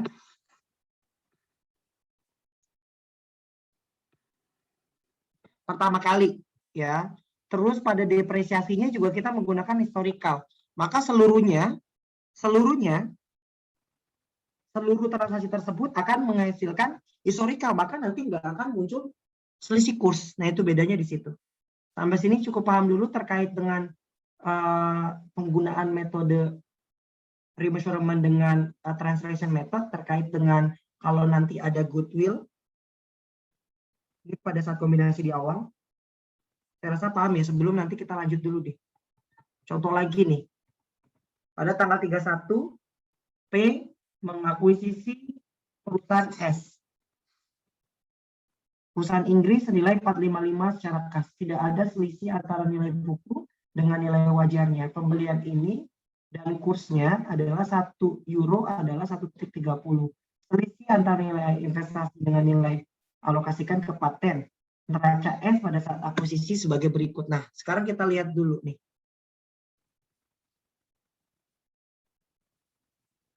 Di sini kita menggunakannya adalah closing rate. Kenapa kita menggunakan closing rate? Ingat ya, pelaporan itu nanti nggak usah, intinya mata uang fungsional sama dengan mata uang lokal. Nah, itu kita menggunakannya closing rate. Berarti di sini dia mengasumsikan mata uang fungsional sama dengan mata uang lokalnya, ya. Mata uang fungsional itu mata uang yang digunakan untuk kegiatan bisnis. Maka didapat berarti untuk cash ini kita menggunakan kursnya, current rate-nya, tapi current rate-nya bukan closing rate ya. Current rate ini kita menggunakan kurs awal. Jadi kalau kalian tadi di PPT itu tidak terlalu jelas, kalian bisa lihat di sini nih.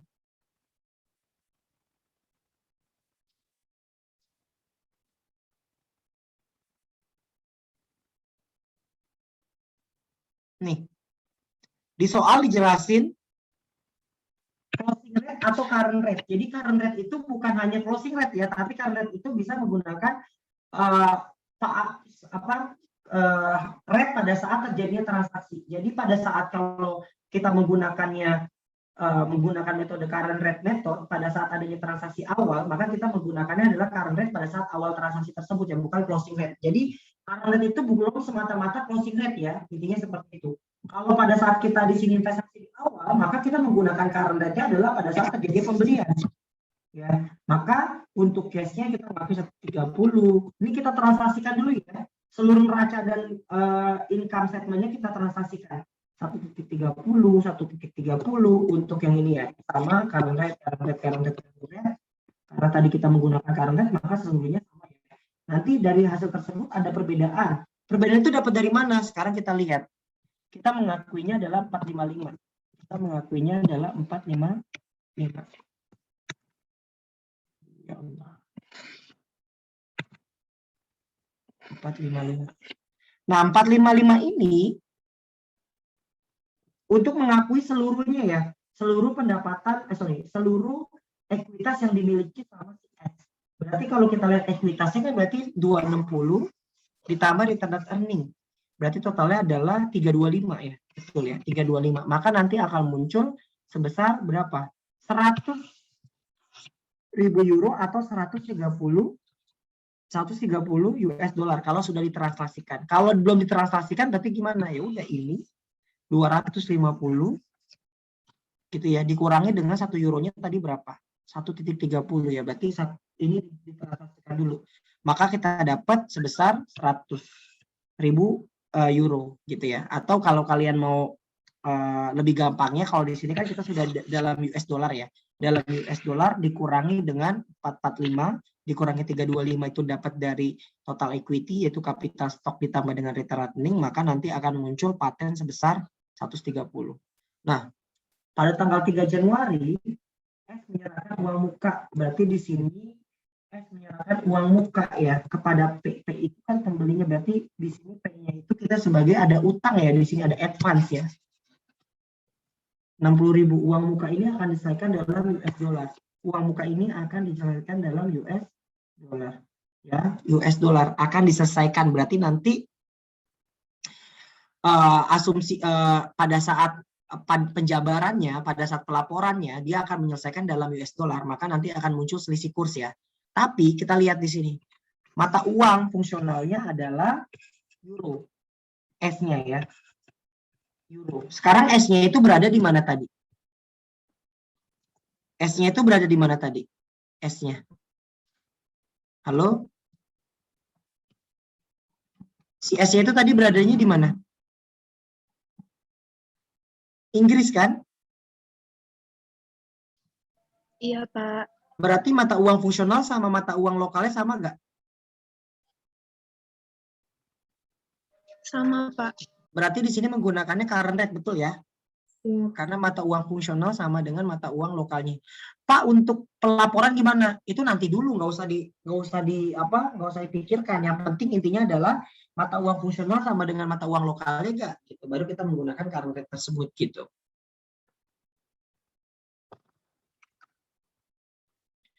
Jadi demikian. Oke. Maka kalau gini, tadi udah ya. Maka bagi S transaksi ini merupakan transaksi mata uang asing. Kenapa mata uang asing? Karena mata uang fungsional beda dengan mata uang transaksinya. Maka disebut dengan transaksi mata uang asing. Ketika nanti ada perubahan selisih kurs, maka harus menyelesaikan mata uang tersebut ada laba rugi selisih kurs gitu ya. Tapi ketika nanti tapi bagi si P, karena ini bukan mata uang asing, kenapa? Karena tadi diselesaikan dalam mata uang dolar. P ini ada di US kan? P ini ada di US. Karena si P ini udah menggunakan mata uang dolar, maka nggak ada hubungannya ya. dengan mata uang valuta asing karena tadi transaksinya ini digunakan dengan mata uang dolar, si P juga beradanya di US, maka nggak ada sangkut pautnya gitu.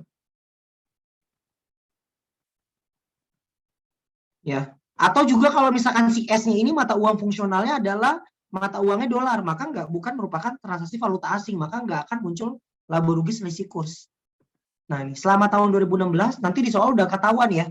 US menguat, rata-ratanya adalah kurs rata-rata 1,25, kurs akhir tahun 1,20, S membayar dividen 30 saat kurs pembagian dividen adalah 1,22. Nah, ini kalian harus pahami. Kurs dividen itu beda ya. Kurs dividen itu pasti dia menggunakan kurs pada saat pembagian dividen. Jadi yang kalian harus perhatikan lagi, kurs pada saat pembagian dividen adalah 1,22. Jadi kalau kalian menggunakan current rate, tetap menggunakannya 1,22. Nah, sekarang kita jabarkan. Kalau kita jabarkan pada kertas kerja percobaan dengan menggunakan closing rate, coba kalian perhatikan di sini. Cash kita menggunakannya adalah current rate pada saat di awal pertama kali. Ini sesuai dengan yang tadi saya sudah jabarkan ya di PPT yang ini ya. Nih. Jadi kalau kalian mau hafal, harus perbanyak latihan dan juga perbanyak kalian bikin neraca percobaan. Gitu. Terus untuk yang cost sampai dengan other expense, kita menggunakan average. Ya, coba kita buktikan betul nggak? Cost itu kan berarti cost of sale itu kan berarti terkait dengan cost of sale berarti terkait dengan beban ya. Beban itu kita menggunakannya tadi apa? Revenue dan expense. Current rate tapi kita menggunakannya adalah nih average rate. Ya, average rate. Ya, kita menggunakannya adalah average rate.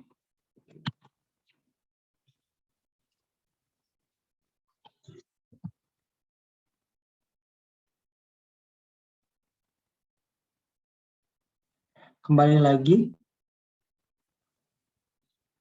Sehingga nantinya begitu pula juga dengan yang ada di kredit. Nah, yang kita harus perhatikan di sini nanti akan muncul OCI. OCI ini muncul karena akibat penjabaran yang berbeda antara debit dan kredit. Ya, debit dan kredit dari mana? Debit dan kredit ketika kalian sudah jabarkan debit jumlahnya berapa, kredit jumlahnya berapa, ketika nanti selisihnya ini kan berarti kurangnya di debit, maka nanti akan muncul ke posisi aset. Akan tetapi kalau nanti posisinya tersebut adanya di kredit, selisihnya kurangnya di kredit, maka kalian masukkan ke dalam posisi ekuitas. Jadi nanti kapital stoknya tersebut di bawahnya baru ada OCI-nya tersebut di ekuitas, gitu ya. Nyambung ya. Itu 28650 itu dapat dari selisih penjabaran tersebut. Nah, untuk exchange gains 5.000 ini kalian bisa dapat dari mana? Exchange gain tersebut dari advance-nya ya.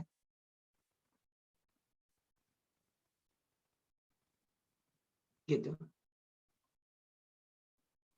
Ini asumsikan kertas kerjanya sudah ada ya jumlahnya ya. Ya dari advance ya. Jadi otomatis mau nggak mau suka tidak suka nanti kalian menggunakan pertama kali kalian jabarkan dulu terkait dengan kertas kerja penjabaran dari neraca percobaan. Kalau tadi fungsional sama local rate itu sama, maka kalian menggunakan current rate method. Nah nanti income statement-nya juga kalian bikin seperti ini. Ini disebut dengan laporan setelah transaksi ya. Laporan yang sudah adanya penjabaran terkait dengan mata uang fungsional dengan nanti mata uang pelaporan. Jadi ini mata uang pelaporan dulu yang nanti baru kita bisa buat laporan konsolidasinya. Nah ini juga sama. Dapat dari mana sales-nya? Tinggal kalian ambil dari sini aja. Sales-nya berarti 675 gitu ya. Dikurangi dengan COGS. COGS-nya berarti tadi 3375. Nah ini berarti sudah kita pakai dengan laporan itu sudah berbasisnya US dollar ya. Karena nanti US dollar itu adalah untuk mata uang pelaporan ya, mata uang pelaporannya. Nah ini sama balance sheet-nya tinggal diambil dari tadi ya. Nah ini tadi saya bilang other comprehensive income itu identik dengan kalau kita menggunakannya current rate method. Tadi didapat dari mana other comprehensive income gitu ya. Other comprehensive income tersebut didapat dari selisih antara debit dan kredit setelah penjabaran.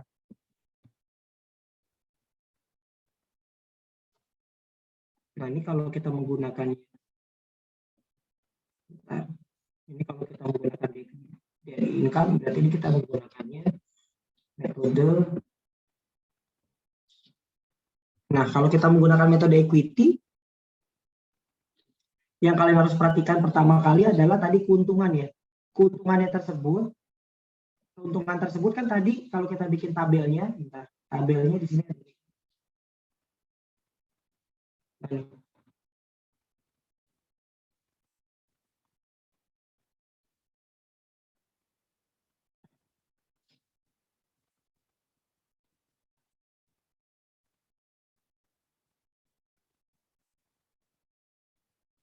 Nah, yang paling harus kalian perhatikan pada saat kalian membuat tabel tersebut konsolidasi, ini kita sudah jabarkan dulu ya dalam bentuk laporan konsolidasinya tersebut ya.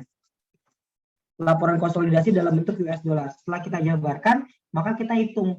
Yang pertama tadi ada terkait dengan ini pembukuannya ya, investasi di awalnya untuk mencatat keuntungan 106.1250 itu dapat dari mana? Didapat dari keuntungannya dia, income-nya. Coba kita lihat. Income-nya betul gak? 106.1250.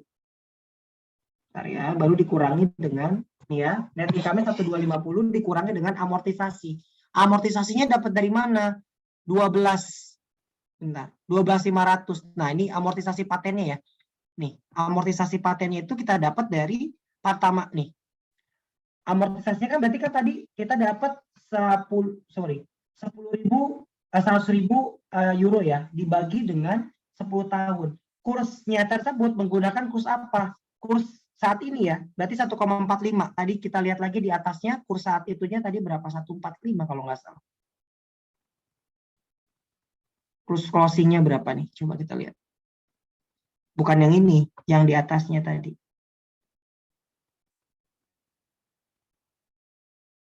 Paten.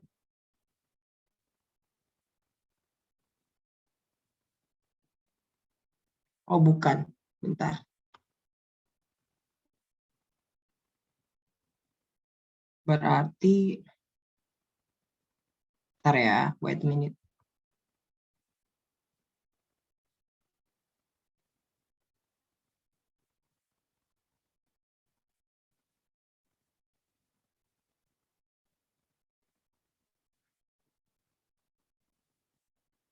Tadi ada keterangan kursnya enggak?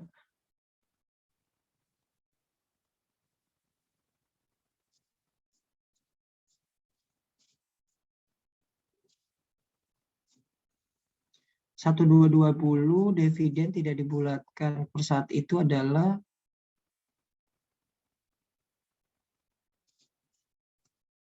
coba kita lihat lagi dulu. Harusnya patennya kita tetap menggunakan kurs saat itu ya, 12.500 benar.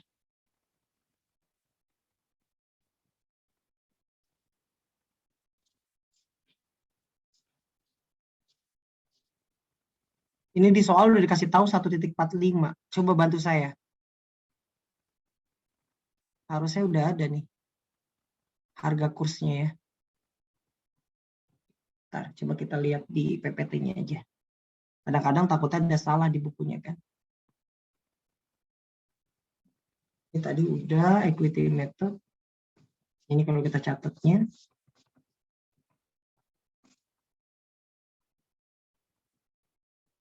Nah tuh ya. Ini udah diketahui ya di soal yang tadi di bukunya ini tolong ditambahin. Harusnya ada keterangan ya, tambahan 1.45 itu dapat dari mana. Kita buka lagi di PPT-nya BIMS aja dulu. Di PPT-nya BIMS dikasih tahu ya di sini ya, paten jangka 10 tahun. Average on the exchange rate-nya adalah 1.45 dan 1.40. Maka pada saat kita menggunakan tadi metode current rate method, maka kita hitung dulu patennya kita. Kalau kita menggunakannya tadi euronya dulu kan, maka hasilnya adalah hasilnya tersebut. Kita lihat ya. Berarti tadi di sini tinggal ditambahin ya soalnya ya.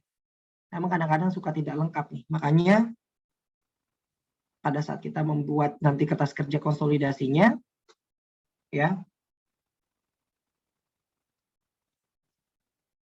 dibagi 10 dikali dengan 1,45, harusnya 14.500 ya.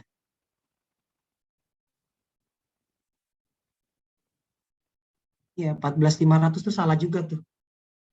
Berarti nanti patennya kita kalau menurut US dollar adalah 14.500, sedangkan kalau menurut euronya adalah 10.000. Jadi kalau kita bisa dapat di sini nanti ada penyesuaian terkait dengan OC-nya adalah 9.500. Jadi kalau kita lihat dulu di sini satu persatu, pada saat kita menginvestasi akuisisi sisa CS itu kan tadi kan judulnya adalah investment pada cash 525.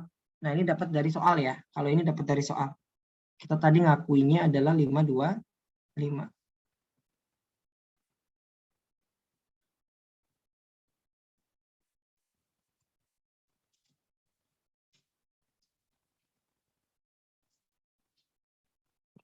Nah. 525. Terus kita di sini ada dividen yang kita terima ya. Dari menggunakan current rate. Kita lihat dulu coba tabelnya. Kalau nggak di bawahnya di sini juga ada sih di PPT. 425.600. 425.600. Rada-rada ngacak soalnya.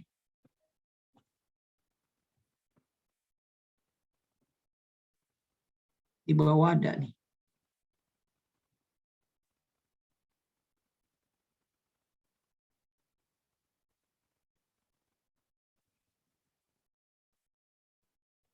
Jadi kalau ditanya, nih dividen 42.600 ya, itu dapat dari mana? Dari dividen yang dibayarkan.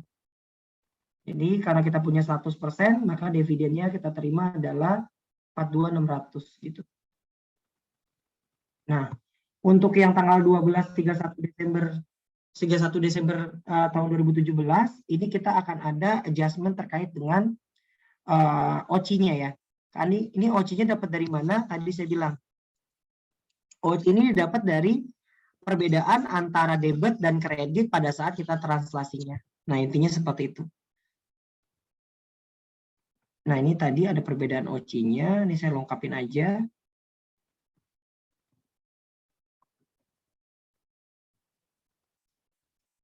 Ini tadi saya udah jelasin. Nah, nih nanti untuk rate transaction-nya ini menggunakan kalau current rate berarti di sini kurs pada saat current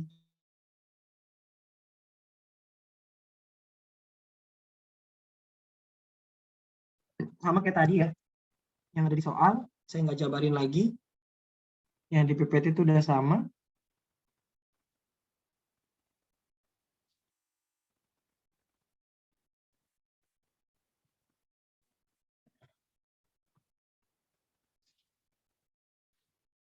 Harusnya kalau kalian mau lihat, ini diganti ya. Ini kayaknya dia salah saji nih. Harusnya di sini 125 ya. Jadi kalau kalian mau ngikutin soal yang di buku, ininya diganti nih 1.25. Maka kita dapat 12.500. Karena beda ya perhitungan soalnya gitu loh. Antara PPT BIMS dengan modul itu beda. Jadi tadi diganti ya yang terkait dengan current rate tersebut. Bukan 145, sorry. Nah, kita menggunakan kan tadi saya bilang average rate ya, 1.25. Sedangkan kalau yang di buku PPT-nya si modulnya ini, dia udah ketahuan nih, average rate-nya adalah 1.45. Kalau tadi 1.25, makanya saya agak bingung. Nih, koreksi lagi ya. Nanti kalian koreksi di bukunya Bu Iin, terkait dengan consolidation-nya tersebut, jumlahnya udah benar nih, 12.500. Tapi ininya salah. Bukan 1.425, tapi 1.25 ya.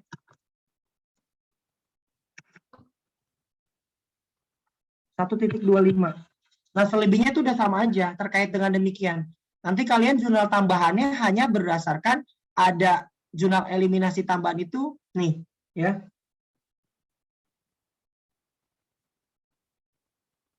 Yang pertama yang di bukunya P.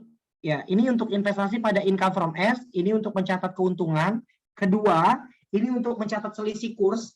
Kenapa mencatat selisih kurs ini? Berarti dari tadi perbedaan debit dan kredit, ya, perbedaan debit dan kredit terkait dengan penjabaran neraca percobaan. Debit dan kredit ini jumlahnya betul. Yang 9.500 ini terjadi perbedaan antara paten, dapatnya dari mana? Nih, dapatnya dari sini. Paten awal kan kita akui adalah 1,30 dikali dengan 100.000 US dollar, 100.000 euro, hasilnya 130.000. Amortisasinya karena kita menggunakannya adalah tadi average rate, maka kita menggunakannya 1.25, maka hasilnya 12.500. Maka nanti beginning dikurang amortisasi berarti kan net paten 117.500. Dikurangi dengan ending paten, kita menggunakannya closing rate, maka 108 kan, harusnya kita dapatnya 108. Tapi di sini karena kita mengakui masih 117, maka harus ada akumulasi yang dikurangkan. Berarti nanti 9.500 pada other comprehensive income pada investment in S. Nah, ini terkait dengan adanya selisih kurs dari paten. Udah, bedanya cuma di situ saja. Nanti untuk jurnalnya itu sama. Income statement, pada dividen, pada investment in S, begitu juga dengan nanti expense-nya. Jadi nanti other expense pada investment ya. Pada paten, sorry. Other expense pada paten ini 12.500 untuk mengeliminasi terkait dengan amortisasi patennya ya. Tetap 12.500 karena amortisasinya kita harus menggunakannya adalah average rate. Terus yang D 9.500 itu terkait dengan other comprehensive income pada investment in S, terkait dengan penyesuaian adanya perbedaan antara opening balance si paten dengan ending balance-nya setelah dikurangi amortisasi. Dah, I think enough. Nanti mungkin lebih jelasnya minggu depan kali, karena materi hari ini sebenarnya cuma sampai transaksinya aja nih. Kalau kita lihat RPS, kalau kita lanya RPS, kita cuman ini aja. Transaksi pembelian dan penjualan dalam mata uang asing. Tadi kan kita sudah ya. Saya sudah contohkan penjualan sama pembelian. Nanti minggu depannya baru kita masuk ke materi foreign currency terkait dengan consolidation statement. Tapi yang tadi kalian harus perhatikan, materinya sebenarnya sudah hampir 90% sudah tersampaikan terkait dengan foreign currency transaction untuk income statement-nya. Jadi yang harus kalian perhatikan hanya tadi ya. Kalian harus hafal yang ininya nih. Kalau kalian nggak hafal nanti bingung sendiri. Untuk transaction rate-nya kita menggunakan current rate, historical rate, closing rate, atau average rate gitu loh. Kalau kita menggunakannya current rate method, intinya gitu ya, current rate method approach, berarti transaksinya ini terjadi ketika foreign currency, functional currency sama dengan local currency. Tapi kalau kita pakai measurement method, berarti local currency tidak sama dengan functional currency. Intinya itu saja dulu. Nanti baru minggu depan kita lanjut lagi. Oke, gitu aja ya.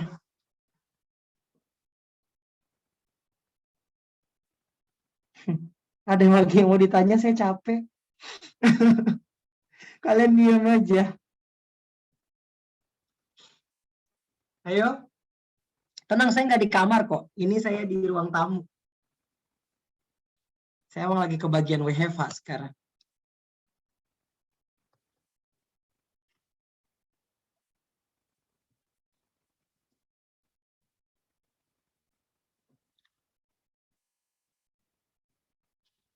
Ayo, ada lagi yang mau ditanya mungkin? Belum ada, Pak. Cukup ya? Nggak ditanya karena pusing atau nggak ngerti sama aja ya. Jadi yang tadi saya udah kasih tahu ke kalian, moga-moga nanti kalian baca lagi. Tadi ada koneksi ya, terkait dengan yang rate pada saat amortisasi paten. Makanya saya agak bingung 1.45. Itu dapat dari mana gitu loh. Harusnya 1.25 ya. Menghasilkan 12.500. Nanti kalian ganti saja. Kalau kalian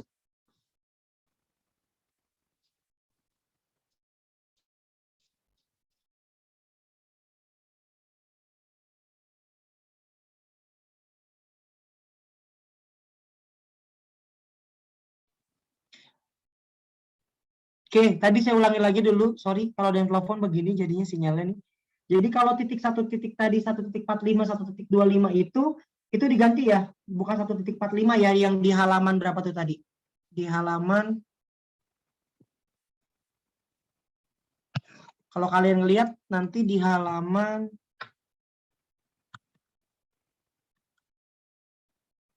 9 di modul ya. Di halaman 9 itu kalian ganti jadi 1.25 karena kalau di buku BIMS-nya itu betul, kalau di PPT-nya BIMS itu betul 1.45 karena current rate average-nya itu 1.45. Sedangkan kalau yang di bukunya tadi current rate kan harusnya yang average itu 1.25. Salahnya cuma di situ aja sih tadi. Makanya tadi saya bingung kok bisa 1.45 gitu loh. Typo biasa lah ya. Wajar. Tapi jadi bikin bingung sendiri nantinya kalau nggak di revisi kan. Oke. Nggak ada yang ditanya ya? Mudah-mudahan nggak ada lah ya. Pak, maaf Pak.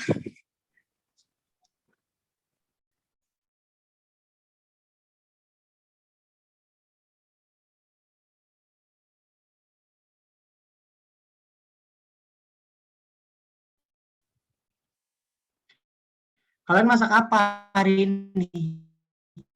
Yang puasa? Bantuin mamanya masak nggak? Bantuin ya, kasihan mamanya kalau nggak dibantuin masak. Nggak ada yang di kosan lagi kan, berarti kan sekarang perbaikan gizi betul-betul kan dari tahun kemarin kan. Kalau anak kos masih tahu ya makannya ya kadang-kadang di masjid ya kan, yang ngadain buka puasa bareng. Tiap hari Pak, bukan kadang-kadang Pak. Ya, Pak. Oh iya, saya juga waktu dulu kayak gitu maksudnya, sering juga, apalagi kalau orang-orang LDF kan, lembaga dakwah kampus, biasanya di masjid ya kan. LDK Pak, LDK. Iya LDK. Tadi aku bilangnya apa LDF ya? LDR Bapak bilangnya tadi. Masa LDR? Sorry salah saya. Sorry ya kalau tadi saya salah ucap. Ya maksud saya LDK, lembaga dakwah kampus. Tadi kan saya bilang lembaga dakwah kampus kan? Tapi salah penyebutan aja. Thank you Alwi. Bapak maaf Pak. Uh-huh. Untuk PPT yang tadi mau dikirim lewat WhatsApp atau di LMS Pak? WhatsApp aja lah ya, nggak apa-apa ya. Oh iya Bapak. Makasih Pak. Oke, Catami. Kalian udah pernah dengar lagu saya kan? Kemarin katanya ada yang mau cover. Siapa yang mau cover katanya? Siapa Cahyo kemarin? Kalau lagunya Cahyo bukan genre saya bingung kalau dengerin lagu Cahyo. Caca Pak yang mau cover Pak. Cahyo itu kamu genrenya apa ya kayak gitu ya? Lebih ke EDM sih Pak. Kan suaranya begitu-begitu ya?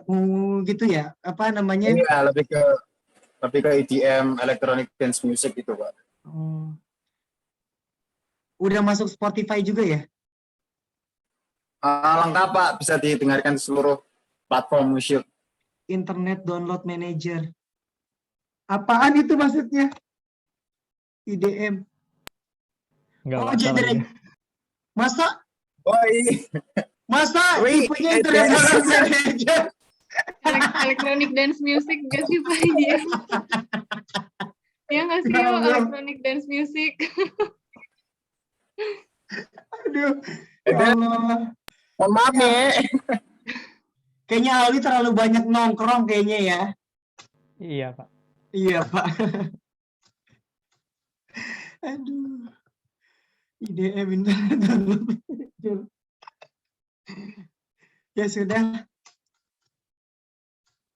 Nanti saya bikin lagu lagi, satu lagi, ada lagi lagu yang lagi dibuat. Moga-moga kalian suka juga lagi ya. Oke Pak. Siapa? Mana tadi yang mau nyanyi siapa? Cinta ya? Siapa tadi? Kami Pak. Cintami mana ya orangnya? Catami. Iya Pak hadir.